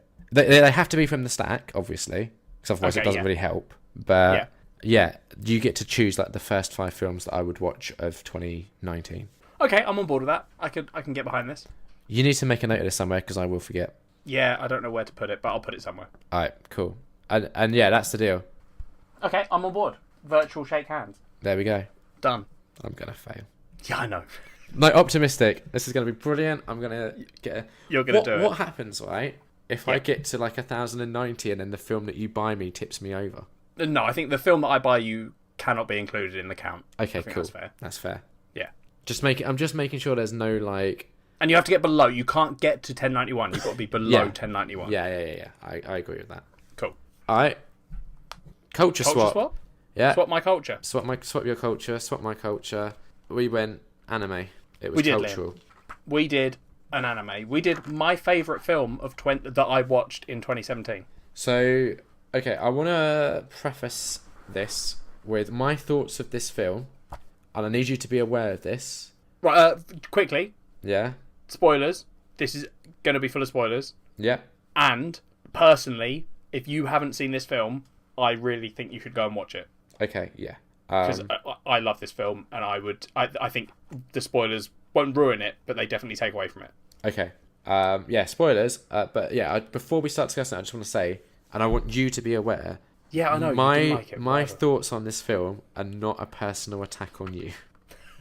I feel like they're going to be, but it's fine. No, just I know what you're like, and I know how defensive you're going to get before I even start really speaking. No, it's fine. I'm not going to get defensive. I mean, that's already sounding defensive. I'm not being defensive, Liam. Well, I'm not convinced. You loved the film, right? So it's easy. I don't need to be defensive because you loved it because it's a great film. I loved some of it. Good. Literally one aspect. That's Some of it was too generous. I loved one aspect. Do you want to do like a plot synopsis? Yeah, basically, this film follows 2 characters who are body swapping in the classic body swapping style. But it's also a love story of those characters falling in love. And there's a whole other bunch of shit, but that's like the core story. Yeah. Go on, say whatever you're going to say. I really like the animation. Yeah, the animation. Oh, it's beautiful. Absolutely beautiful. Incredible. I did watch it with Kat. Yep. She lasted half an hour. Yeah, Kat bailed too early on this one. I agree. I did kind of say to her afterwards, because she went on her laptop and I had to pause it at like the hour mark. And I was like, look, this is what you literally missed immediately after you bailed. And she was like, oh, it does sound... Because her reasoning for bailing, right, was she thought it was all too twee. Because the first half hour basically establishes the whole body swap aspect. Yeah. Yeah, so the first half hour basically establishes the body swapping aspect. And then at the half hour mark, for some reason, they start singing. And that's when Kat was like, nah. It only sings one... It's like an intro. It's like it's a montage. Yeah. But like, I kind of got they don't start singing. It's a montage. Yeah, I got where she was with it. Like, because the first half hour is really twee. It gets darker. Yeah, I think it's setting up the idea that it's because it's meant to, it's like looking at teenagers in Japan, right? That's like the overarching thing is the teenage culture in Japan. Yeah, I guess. I don't really... That's not for the story, but that's like if you were going to look at the analysis of what this film was talking about, one of the things would be teenage culture in Japan and how you've got these, like, there's the 2 different lifestyles. Yeah, living like in the there's city the and living in the rural country. one and then like the city one. Yeah, because basically, so the main character is, well, the 2 main characters are Taki and Mitsuha. Yeah. Mitsuha's the girl. She lives in the rural area of Japan. It's very like traditional. It's super traditional. She's a shrine maiden, which is like, so she does rituals. She makes sake, is it?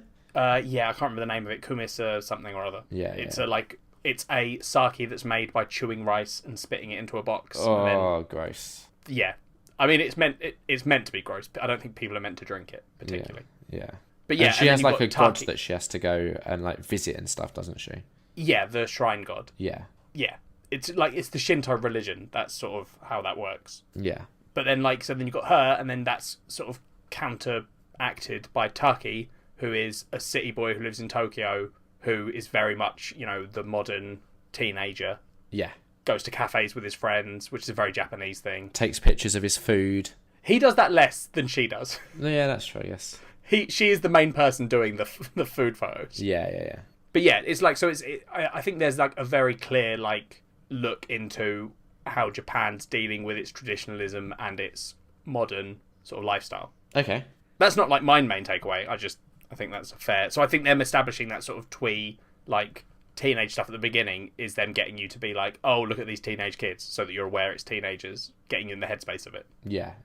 But after that... Yeah. I mean, I don't have a lot to say about the film, so I'm kind of relying on you to lead this because... All right, fine. That's fine. I can do that. Yeah. I just thought, because you were making the original point.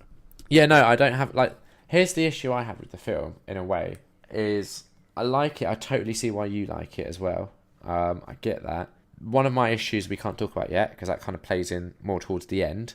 And I really only had, like, one kind of major issue. Yeah. Which was just... I'll kind of explain it now, but we'll talk more later. It was just, I felt the film was building to something that I thought was really interesting and something that I wasn't expecting. Yeah, okay, yeah. Let's save that, because that leads into something interesting, Yeah. I think. So that was my issue, is it just, instead of doing what I thought would have been interesting and unexpected, it did the expected. Okay, that's fair. All right, fine.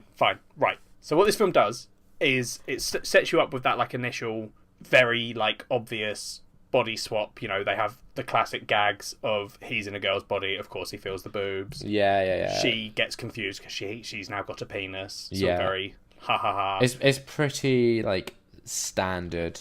Yeah, it's good. It's all there and funny, and it works. I thought the stuff that they start doing with she ends up trying to set up Taki with his boss at work. Okay. And I think, you know, that's quite an interesting, like, I don't know, it's interesting because it's kind of weird in that he's not, I mean, he is clearly into his boss. Yeah. But, like, that wouldn't work ever, right? I mean, if someone else is in your body and getting you dates and stuff, they're not trying to date you. Right. They're trying to date that person, or that they like that person, which sort of leads into what your issue. Anyway. Yeah. Sorry. The bit where this film gets really good, in my opinion, is after that sort of half hour, or there's a very specific moment in the film where Mitsuha's grandmother is taking them to go to the body of the shrine god, so they can leave the sake they've made, which is part of this ritual. And there's a moment where, for the whole film, you're aware they're body swapping, no one else is. People are like, oh, it's weird, you're acting different sometimes, and they're like, oh, whatever, don't worry about it. Yeah. But there's a moment where they're standing in twilight, which is a big point of this film. All this mystical stuff tends to happen. There's a lot of supernatural things at twilight. Yeah. And the grandma just turns and looks at Taki in Mitsuha's body, and he goes, oh, and she's like, oh, Mitsuha, you're dreaming. And then he snaps and wakes up, and that's the last time they body swap. And then you find out, Which isn't true either. It's no, but that's what they say. Yeah, he says it, but then that is also a lie. Yeah, it's the last time they accidentally body swap. Okay, yeah. Because up until this point, they've been body swapping without any control. It just happens randomly. Yeah, it seems to happen like a couple of times a week.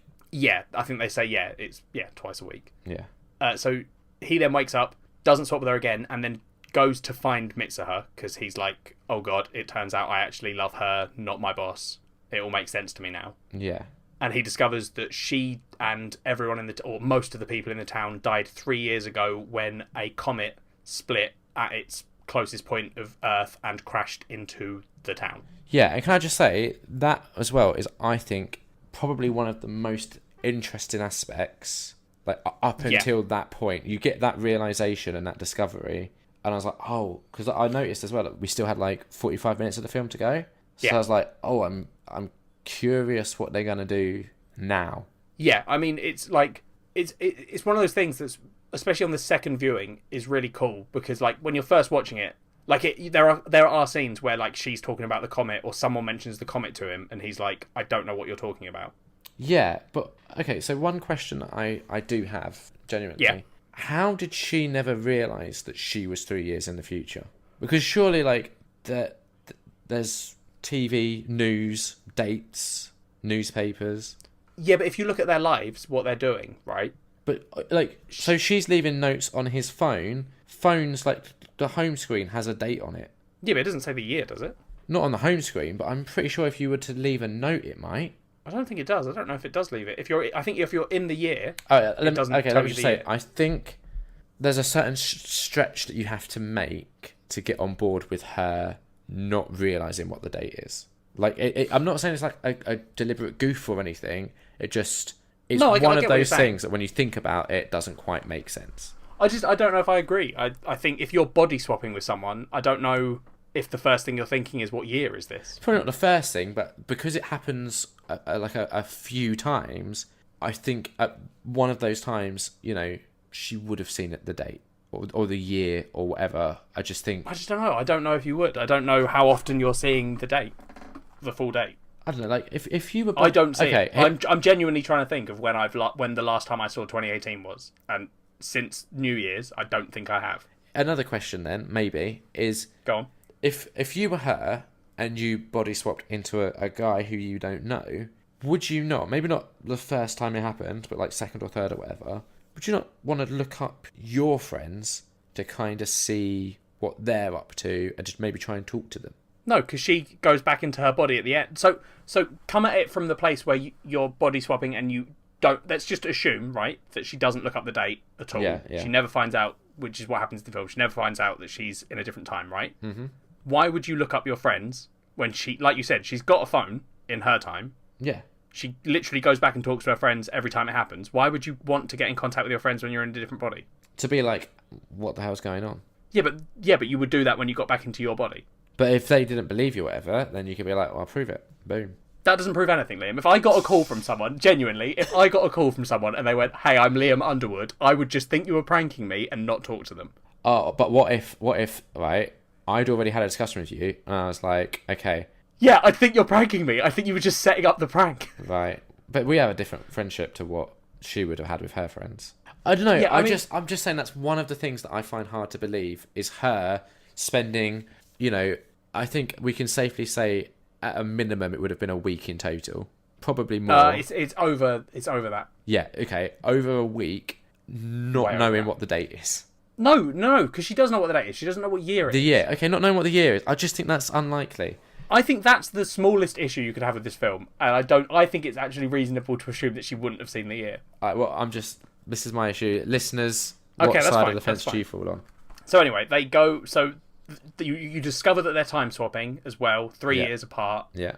And then you get this whole thing where he looks into this, like, what ended the town, realises it's this comet she's been talking about. Yeah. And then he has to figure out how to save her effectively by drinking the weird sake she's made. Yeah. And getting, like, a final body swap, effectively. Yeah, he meets her, doesn't he, at twilight. So they body swap, and he starts setting up this plan to save the town. Yeah. And then he's like, after he sets up this plan, he's like, wait, if I'm here, are you up there? Like, in this, where the body of the god is, which is in this beautiful mountain. Yeah. So he goes up there, and then as the sun sets, they can hear each other echoing on the mountain, but can't see each other. Yeah. And then at the moment the sun sets, which is called Katawari Doki in this. Katawari Doki? Yep, Katawari Doki. They swap back into their bodies and have the first moment where they can see each other. And it's fucking beautiful, Liam. And I don't care what you say. And this is the point in the film that you cry? Where after much research, I start crying at this point, and I don't stop for 45 minutes. Okay. Do you want to... Why? Because, right, so here's the thing. It's not... I think what I've got, Liam, that maybe you don't have... is a heart. And this is... No. See, because it's not. That's not what it is. I have way too much empathy. Like, I'm not saying, like, oh, I'm normal. I'm not. No. I have... Like, the reason I cry and stuff is because the level of empathy I have for characters in TV shows and films is so fucking high. But I think that's the other thing, right? So my knowledge of going into this film beforehand was just knowing it made you cry a lot. Yeah, so which is just what happens in everything. I was naturally expecting this to be quite a sad film. Why? You know I cry at everything. Yeah, but, the fact that you banged on about how much it made you cry, I was expecting it to be... Which is why, when you find out, like, at the... whatever point it is, that this happened 3 years ago, I was like, oh shit, like, I get why Ellie cries about this, because that is really tragic, and I'm curious to see, like, is the next 45 minutes just going to be him kind of trying to, like, get over her or whatever, like... So, because it, spoiler alert, it ends quite positively and uplifting and optimistically, I was like, oh, okay. Okay, well, all right, I'll try and explain, right? This is genuinely, I'll try and explain. I've thought about it, and this is me trying to figure out why it is so emotional to me, right? Yeah. So, the idea of there being a one, like the one person you're fated to be. So this is an interesting bit. Before we get into why it made me cry so much, we're gonna have to deal with the issue you've got. So you don't like, your main issue was that. Go. My main issue is okay, as I was saying before, I felt like the film was deliberately building up to something, and it would have been a bit of a like left field ending. I think it would have ended on a way that would have wrong footed the audience a little bit. In the predictable, obvious thing to do, which is what it does, is you have these two characters who have done the whole body swapping thing. You still have like the 3-year gap or whatever, but eventually you have them meeting, and that is how this film ends, right? Mm-hmm. The way I felt it was leading you to think is, I thought that the female main character, who Mitsuha, in the body of the guy, Taki, I'm relying on you to fill in the names. She sets up a date with Miss Okudara. And her, Miss Okudara, really likes the guy Taki, whenever the girl Mitsuha is in his body. Yeah. So, and also the girl Mitsuha there was a couple of lines that made me think she was also kind of a little bit into. Yeah, there's a scene where after I need she the sets name. Which of Miss Okudara? Yeah, there we go. Yeah. Got you. Yeah, you're talking about the scene where they swap back after she set up the date, and both of them have a moment where they say, "I'm crying. I don't know why I'm crying." Yeah, and also, then she says, "There's like a point where she's like, I wish I was going on the date." Yeah, which I took to mean with. Yeah, you took very literally. Yeah, I took that to mean she wanted the date with Miss Okudara. Yeah, not with Taki. Exactly. Which, in reality, what the film is saying is she's like trying to be this nice, they're sort of friends because they're body swapping. Yeah. So she's trying to set him up, Yeah. but she wants to date Taki. Yeah, which I didn't. And they haven't quite realised it yet. Yeah, I did not get that at all. The big clue to that was the scene at the end of that date where Miss Okudara talks to Taki and is like, "Look, there's someone else you love." You probably should have realised at that point that Mitsuha also loved him. No. So I realised that he might have loved her. Yeah, no, that's what I'm saying. You should have realised at that point because they're having such parallel experiences, like the way they are with each other. I didn't. So I was, and then at the end, you see the woman, Miss Okudara, with a wedding ring on. Yeah. And I was like, oh, this is how he's going to meet her. And this is why I totally get why Ellie cries so much at the ending. Because imagine that you've had this like insane body swapping experience with someone. You've fallen in love with them. But in your body, they've fallen in love with someone else. I never said I cried at the end, Liam. No, I know. But I just kind of thought that would have been so interesting. And that's like, for the last maybe like 5 minutes, that's where I thought it was leading to. Especially once you see her with the wedding ring on. Because I was like, oh, so that's how he's going to meet her, and he's going to have that realisation, and that's just like... Yeah. It's beautiful, but also incredibly sad. And I was like, that's also... Seeing like that kind of lesbian sort of dynamic would have been really interesting. I genuinely felt like that's what they were like laying the groundwork for earlier on. So this is interesting, Liam, because it raises a really good point. Okay. Right, genuinely. So in my research of your name, which I have actually done for once, it's mind-blowing. I don't know why I did it. Because you feel strongly about this and you want to be right about it. I really do. I love it. No, I don't want to be right about it. This isn't even about me being right. This is just... I'm not... Because this isn't me being right. I don't particularly disagree with you on that. I think that would have been an interesting story as well. I don't particularly mind it went this way instead, but, that would also have worked. And I would have cried just as much. Yeah. So there's a bunch of stuff in this film that... when it's translated to English, not even just translated, but like there are cultural touch points that Japanese people watching this film would get and would... So for us, it's like, oh, it's, obviously they're trying to set them up, but it could take a weird twist. There's this whole idea in East Asia, right? Yeah. Called the red string of fate, I think. Yeah. The red thread of fate. You do see that's mentioned several times. So she wears a red, braided cord in her hair. Yeah. That there's a point in the film where she, 3 years in the past, travels to find him. Yes. So he doesn't know her yet. Yes. She is really upset that he doesn't recognise her. Yes. But he says, "What's your name?" She says her name and throws him her braid. Yeah. Which he then wears as a wristband for the rest of the film, which he's wearing throughout the film. Yeah. Which is cool. That that like whole idea of a red thread is the same as our like soulmates, effectively. Like that's the one. Yeah. And it's not like that could be the one. Maybe they're not though. It's a literal like the gods have fated these two people to be together. They have tied them together with an invisible red thread. Yeah. So a Japanese person watching this film would be like, oh, that's the red thread. Yeah. These two are going to end this film together. Okay. Yeah, I obviously totally didn't know to be that fair, culture I bit. also didn't know that until I was doing research on this, and I was like, oh, that's really interesting that there's like these other points, because there's other things, like there's a scene where when Mitsuha, one of the first scenes where you see Mitsuha in his body, she's talking to his friends and she says I 3 times. Yeah. Because in English we only have one way of saying I, which is I. In Japan they have gendered ways of saying I, so she works her way through them, and she apparently, the way it works is she goes from feminine, which is when they're all really shocked, and then she just sort of slowly eases her way through all the different eyes to get to the most masculine one. Yeah, so the subtitles with that did say feminine, and then the next two they said I didn't know what they were. What was that? The next 2 eyes, the kind of like in brackets where it had feminine previously, I didn't know what those words were. I think they might have been like maybe like locations or something. Oh, really? Potentially, I don't know. Because apparently it's meant to be, that she works her way through, like, the various ways of saying it. Yeah. And then eventually, I think it's ore is the last one she says, which is meant to be, like, it's apparently, like, the manly man way of saying I. Right, okay.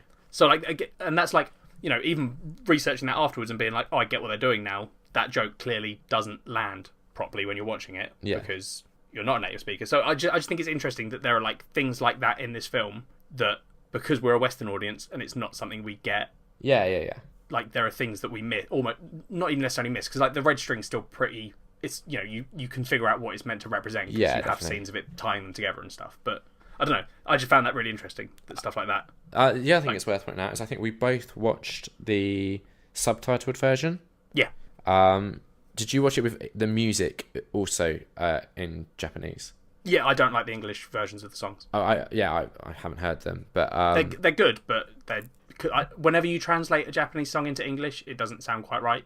Yeah, obviously. Yeah. No, it's just I know we had a discussion around this when we talked about Princess Mononoke. Yeah. So I just wanted to kind of, you know, for long-time listeners, just let them know that we were on the same page with this one. Yep, subtitled. That's the way to watch this one. Yeah. But yeah, I don't know. Like I guess culturally it makes sense that people wouldn't have been thinking like down at least the lesbian route, to bring it back to that. Yeah. But I just kind of, I don't know, for me, like with my cultural ignorance, that's what it felt like they were alluding to. Yeah, I think what you did there was you just misread some of the signs, which is fine, and totally, it's not like an issue. But like, because that whole scene where she says I want to go on the date is her saying I want to be going on a date with Taki. Yeah. Like, that is what that is. Yeah. But I get why you thought it was, because there was also a bit where, like, even on my second watch where I was like, oh, I wonder if there is that element, but there isn't. No.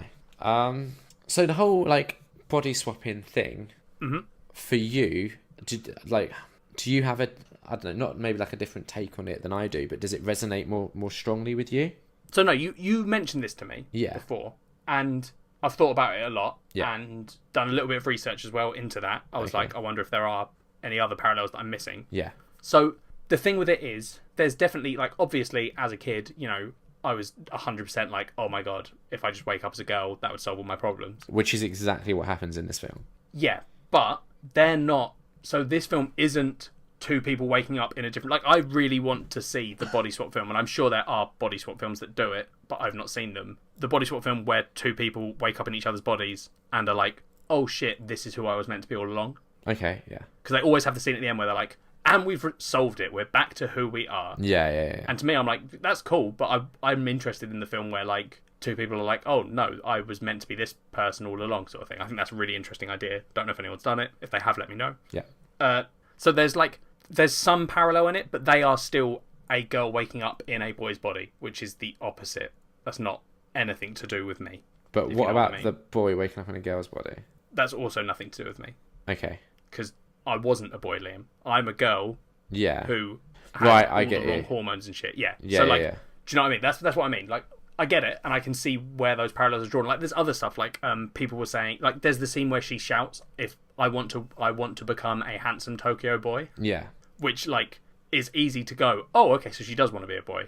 But I don't think it is. And he was, so someone asked Makoto Shinkai that in a interview. Yeah. They were like, is this film LGBT related in any way? Yeah. And his answer was, it isn't. Like, he didn't write it with any intention of that at all. Yeah. Like, but he also wasn't, but he also said that he didn't want to do the stereotypical, like, oh, how embarrassing is it that this boy is now doing the girl tasks and the girl's now doing the boy tasks, which he doesn't. Yeah. Like, if you watch the film, you know, like, Taki plays netball and shit and basketball and in her body and isn't like, oh, I'm so embarrassed that I have to dress like this. He's just like, no, I'm going to fucking win this game. Yeah, he's really good at it. Yeah. Yeah. So, like he was like, I think that's another part of the, like, modern Japan meeting traditional Japan, where in modern times, the idea of gender being more fluid is sort of more accepted now. People are starting to realise that that's a thing. Yeah. So, you know, so it sort of does, but it's not directly... Because, like, even the comet, someone pointed out that the comet happens to be the colours of the trans pride flag. Right, okay. That's totally accidental. Like, without even asking him, I just was like, no, it is those colours, but yeah. I don't think he was trying to paint a trans flag in the sky. Yeah. But yeah, so, like, I get why you would think that. It was literally just because I know you've said to me in the past that, like, as a kid, you kind of just wanted to wake up as a female and no one to notice any difference, which is kind of what happens here, sort of. But I get where you're saying where not really. Yeah, like, there's definitely stuff that, like, resonates with me more because of that. Yeah. But, I don't think it specifically hits any of those points, if you know what I mean. Yeah, no, yeah, that makes sense. Yeah, cool. I'm glad, because I'm bad at speaking. That's true. As for the rest of it, I don't know. I just kind of... I thought it was fine. Like, I didn't have any major issues with it. I wasn't a huge fan of the songs. Yeah, I don't get that at all. I don't know how you're not a fan of the songs. It's honestly my favourite film soundtrack. I don't know. I'll take Happiness of the Katakuris over this. Yeah, Happiness of the Katakuris is funny and amazing. Like, for me, this is the bit that's not researched. This is just my personal opinion. Yeah. The way the songs were written is so on point with the emotions you're meant to be feeling for that character. Okay. Like, the theme of Mitsuha is one of the songs, which, listening to that song gets me teary-eyed. And it's the one that plays on his date with Misaka Okadara. Yeah. It's the one that plays when... I think it's when Mitsuha's in the town and it's getting towards when she's going to die. Okay, like, before he changes things. But it's just this really, like, fucking heart-wrenching song, which it kind of sounds sad, and I don't know, just the way they wrote the music. It's written by the Radwimps, who are a, like, big Japanese band, but they wrote the entire soundtrack. Yeah, I think they also did the English version as well. Yeah, they did, yeah. Yeah, I remember reading which that. Apparently, I read Fun Fact, Liam. Yeah. That's right, I'm doing a fun fact. Yeah. Apparently, he was asked, I just scrolled off it, Makoto Shinkai, his producer said to him, who's your favourite band? And he went, the Radwimps. And he went, cool, we'll sort it out with them. And just asked them, and they were like, yeah, okay, we'll do the soundtrack. So... That's pretty cool. They literally got to write the soundtrack because he was just like, oh, I love them. Yeah. And apparently they were like, oh, we're huge fans of his work, so yeah, we'll do it. What else has he done? He's done Garden in Time, I think it's called. A couple of films. Have you seen any 5 of centimeters. 5 centimeters. I've not seen them. I'm going to, though. Okay. He's done The Place Promised in Our Early Days. Don't know about that one. 5 centimeters per second, which I've heard of but not watched. Children Who Chase Lost Voices. Don't know about that one. And then Garden of Words. Okay. Which I haven't watched, but one of the characters in Your Name is in that film.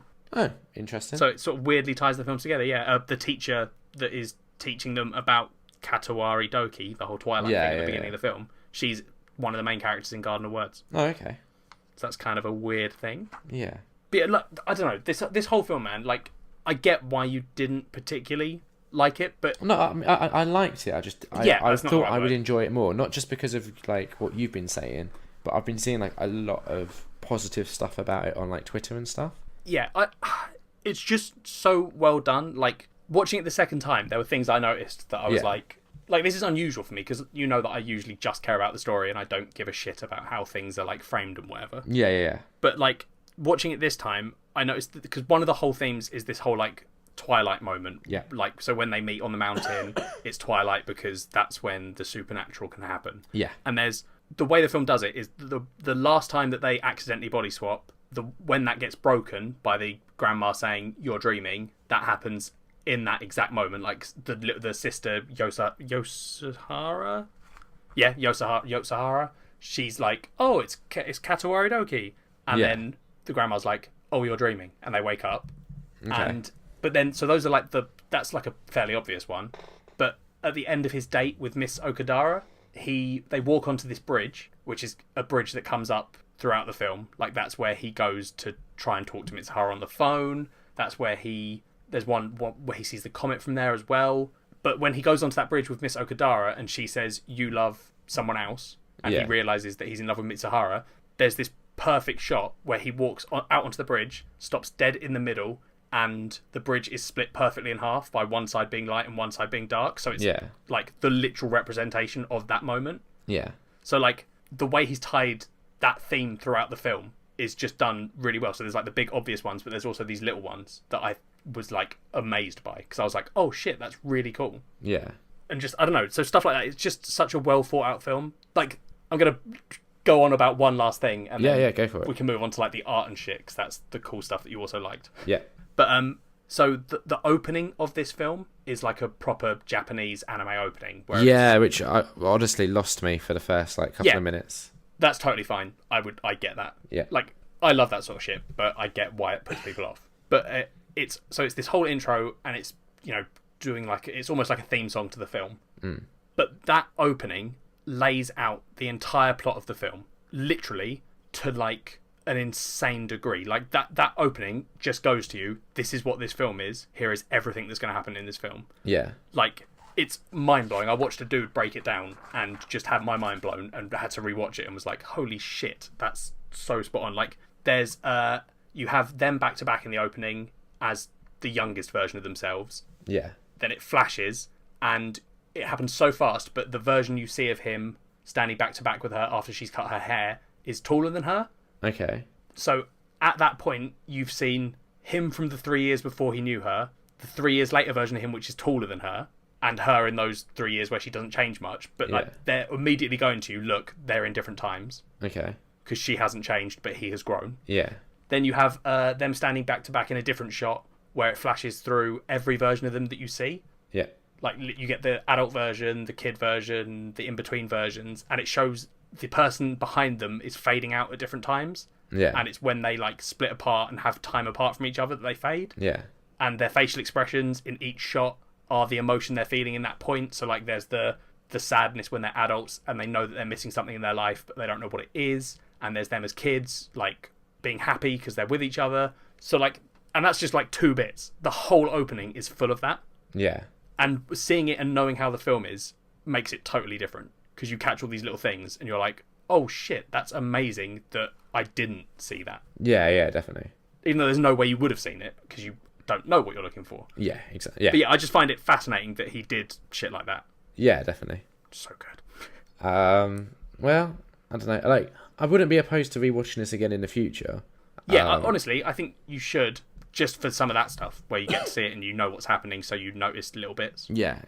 Because I think that makes it, even though it might not improve the story or anything for you, I think it makes what Makoto Shinkai did. Yeah. I think it makes it way more impressive. So you wanted to talk about the art next as well? Yeah. Because all I've got to say is, like, I thought it was good. That's it. Really?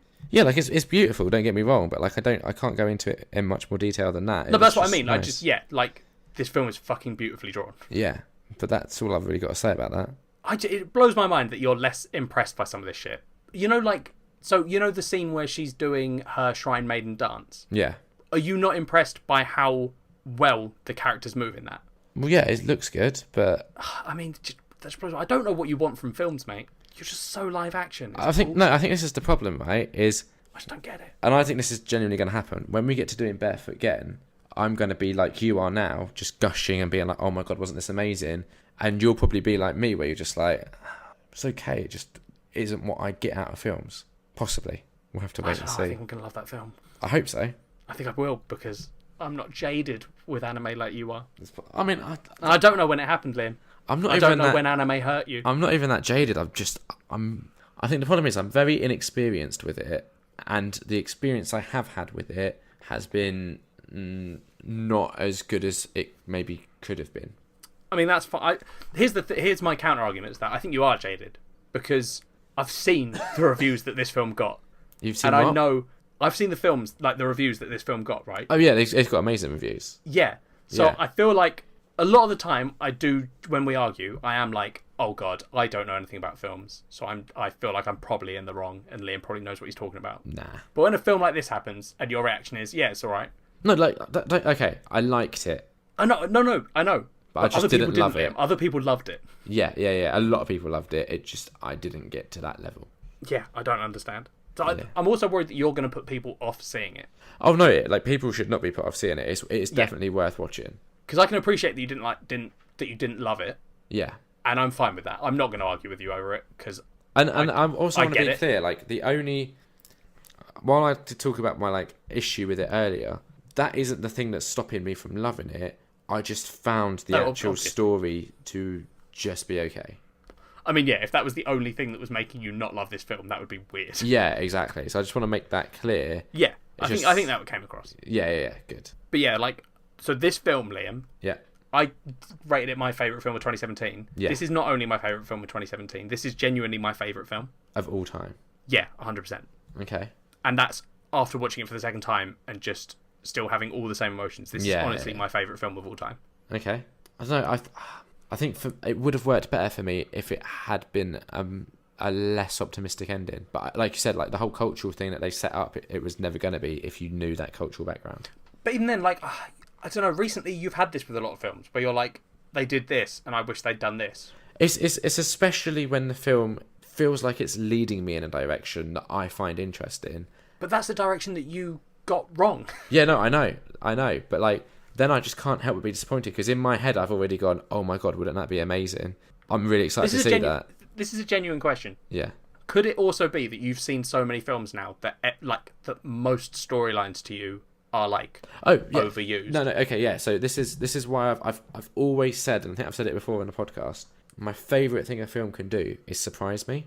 Yeah, because you don't get surprised by films because you've seen them all. Yeah, it's hard for a film to surprise me, and you know, obviously it has to be a good surprise. It can't just be like some random nonsense. It's to take it back to what we were talking about earlier, not a film, but like the season 1 finale of The Good Place surprised me, but in just a way that was so delightful. Yeah. I love it when films do that for me, and it kind of is like my favourite films of last year, like La La Land, totally surprised me because I just wasn't. Again, that's the sort of film that has a bit of a sting in the tail by the end. For me, watching it, spoilers coming for La La Land, just to warn people, I so wanted those two characters to end up together. Yeah. And they don't. And you even get a little glimpse of what their life would have been like if they did. And then it's snatched away from you. And, you know, even though the film didn't do what I really, really wanted it to do, it surprised me by having the balls to stick to that and not do it. So I had to respect it for that. And I liked that about it. Yeah, but Your Name, Liam, Yeah. does that. It does do that. It just doesn't do it the way you want it. It didn't surprise me because I always kind of But felt Liam, that they were going to end up together. Yeah. But they end up together after 8 years total. Yeah, 8 years for Mitsuha, 5 years for Taki. But I don't even think that time gap was They also lose well everything that explained. happens in the film. Everything that happens in the film, they lose. They Yeah. sacrifice that to save her. They also don't really talk about the whole like butterfly effect of doing something like that.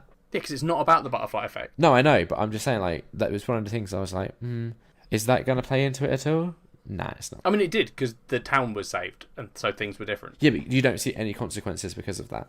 No, yeah, because that is not the point of the film. That would have ruined the film. Yeah, but I don't know. It was just for them to go through all that just for these two characters to end up meeting and then it ends. It was just like, is that it? Okay.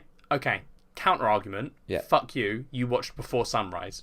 I loved it. Yeah, exactly. So fuck Love you. that. You've just You've just I've just thought about it. No, because you cannot complain that this did a love story and that it was predictable. No, because right, it ends with them meeting and you're like, oh, is that it? Before Sunrise, again, it ends with them kind of, they have this like amazing time together that's very short. I think it's like the space of a day, but then it ends with them going their separate ways and you're left with a huge question that does eventually get answered. No. Yes. No. Yes. It doesn't know, but it's not a surprise. No Yeah, one it was is. sitting there going, oh, they're going to end up together. No. Yeah, it is a surprise. No, that, it isn't. That they kind of go their separate ways. No, it is not. I thought it was. It really isn't. And that film, it's not just the love aspect that I like, but it's the characters, it's getting to know them, it's seeing how they interact, it's the nuances of that I enjoyed. Yeah, which you get in this film. Not in the same way. There's no like fucking huge conversations between the two of them. I don't think, and this is probably one of my issues now that I'm discussing it, I don't think this film sufficiently shows you them falling for each other.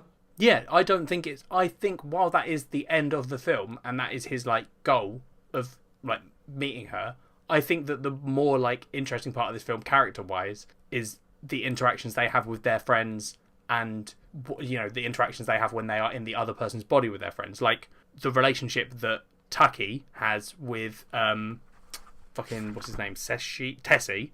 Yeah. The, like, weird friendship they end up having when they're making their plan, and he's trying to be all like, it's like a weird friendship they end up having. Okay. Like that stuff's that's the character stuff that's interesting in this film. Yeah, but that you know, like, it's just that to me isn't that interesting. It would be like, okay, to bring it to Before Sunrise, it would be like if the whole film was they meet and then that's like say 5 minutes, and then the rest of the film is just them talking to their friends about this person they've met. I don't care. No, it would be like if they spent the whole beginning of the film talking about this person and then met for 5 minutes. Yeah, again, that's different. I wouldn't like that. Better. I wouldn't like that. I mean, it just annoys me when the counterpoint you have to something is just it didn't do what I wanted it to do. That's not a good. No, but like I said, that was a minor thing. Overall, I thought it was just all right. No, but now you're saying like, yeah, but they didn't do the character stuff the way I wanted them to do it. Well, no, it's not that. I didn't even think about that when watching it. No, I know. It was just because you were comparing it to Before Sunrise. I was like, right, let me explain to you why I liked Before Sunrise. That element to it isn't present in this one, which is why that's not a fair comparison to between the two. Okay, so I want you to explain to me what you don't like about this film, because so far you've said that you don't like it because it didn't do that thing you wanted to do, but that's a minor thing. Here we go. You're getting confused again. I haven't said that I don't like the film, because I do like the film, and I've said that I just don't love the film. Yeah, right. I apologise. Why did you not love the film? Because it was only okay. I can't love something that's only okay. No, but why? You can't just say that. Why? I've laid out this huge fucking researched list of why I love this film. Yeah, but I don't know why do you not love this film. Why something to me is just decent, not good. Yeah, but there must be a reason. I mean, it just the story, I guess, was only okay. I don't know, like. That's an impossible question for me to answer without going down the it didn't do this, it didn't do that, I would have liked to see this route. But I can't I'm trying to not kind of criticise films for not doing things that I want them to do, because I also understand that my tastes are very skewed and what I want to do would probably annoy a lot of people. I do agree with you on that. Yeah, so I'm not going to say that the film didn't work for me because it didn't do stuff that I wanted it to do. I'm saying that is a minor aspect. Overall, I liked it. I just don't see what the whole like appeal is, I guess. Like Before Sunrise, if I remember rightly, you liked it, yeah? It was all, and I think I said it was all right, didn't I? Yeah, but you didn't love it. No. So, but like me going, well, why didn't you love it? I think I laid it out in the episode. I think if you listen back, probably not. I think I did. What did you end up giving it out of 5? Before Sunrise. Yeah. 3, I think. Okay, so yeah, I was more favourable to Your Name. What did you give Your Name? 3.5 out of 5. 0.5 more generous. Yep. I give this film 5 out of 5. I think it's fucking amazing. No, that's not, and I think you've very articulately explained your feelings. I would be curious, because I think our listeners that have watched it will agree with you and think it's amazing. And I would also like to hear why they think it's amazing. Like, what is it that I'm missing here? Yeah, I mean, I would also like to know that. Yeah. But equally, I'm desperate for us to do Barefoot again, because I'm so curious if there's going to be like a reversal of roles here. I don't think there will be, because you've told me about Barefoot again before. I don't know, I might have hyped it up too much though. It might be built up so much that you're just going to be disappointed. I don't think so. Shit, you're going to hate it. I don't think I will. Well, not with that attitude. No, that's true. We're being positive, Liam. It's 2018. 2018, yeah. And, you know, like I said, Your Name, 3.5 out of 5. That's not bad. 5 out of 5. It's the best. That's probably the highest I've rated an anime, I think, that we've discussed. That is probably, yeah. I can't remember what I gave Princess Mononoke. Oh, it might have tied. That might have been a 3.5. I can double check. Oh, because you have it all saved on your letterbox. Exactly. Princess Mononoke, I gave 3 out of 5. Fair enough. So yes, we had correspondence. I reminded Kat that she hadn't written in, and while we were talking, she wrote in. She only watched 30 minutes. I don't know how valid this is going to be. Well, yeah, she put, hello nerds. My thought. Well, it's titled. So let me get the title out. It's Your Name, aka My Pain. Good rhyme. Very good rhyme, Kat. She says, hello nerds. My thoughts on Your Name are brief because I lasted about 15 to 20 minutes. It was actually 30. Before the tweeness of it made me ill. For me, personally, it felt really cheesy. That's without even mentioning the songs. Cheesy anime is not my bag. Traumatizing anime, Barefoot Gen, which I feel Ellie now has to at least try because I tried Your Name. Barefoot Gen is 100% my cup of tea. Whilst apparently the tone got darker later in the film, I'd already noped out by that point, and it's pretty unlikely I'd ever attempt to watch it again. Body swap stuff in movies grinds my gears anyway, so I was probably not destined to enjoy this. Soz. No, body swap shit. Is it? This is the best body swap film because it's not just doing the standard body swap stuff. Anyway, whatever. What other body swap films have I seen? Fine. Huh? What other body swap films have I seen? No, I was talking. I don't know. Freaky Friday. I haven't seen that. No, I'm looking to see. I don't think I've seen a lot of them. I've seen Big, if that counts. No, that's like body morphing. All right. Well, I just googled body swap films and that came up. But then again, so did Scooby Doo. So who fucking knows? What's the one with Chandler Bing? Oh, 17 again. Yeah, that had Zephron in it, didn't it? Yeah, I like that. So you'll have seen that. That was great. That was a really good one. Why is that? Yeah, I mean, Zephron's in it, so you probably don't have a particularly unbiased view on that one, but... I remember Kat was ill once, and I was like, oh, watch this, it'll cheer you up. And it didn't. But it cheered me up. No, yeah, but body swap typically goes a certain way, and Your Name doesn't do that. Well. It doesn't. No, I'm saying it doesn't go the traditional way that body swap films go. Well. Which it doesn't. They don't learn a valuable lesson by being in the other person's body. Well. You can say all you want, Liam. I mean, they learn that they love each other. Yeah, but not through the body swapping. Well, that helped. Well, yeah, obviously. But, I mean, they don't learn it when they're body swapping like they do in the other films. Yeah. Well, yeah, body swapping is actually relatively minor.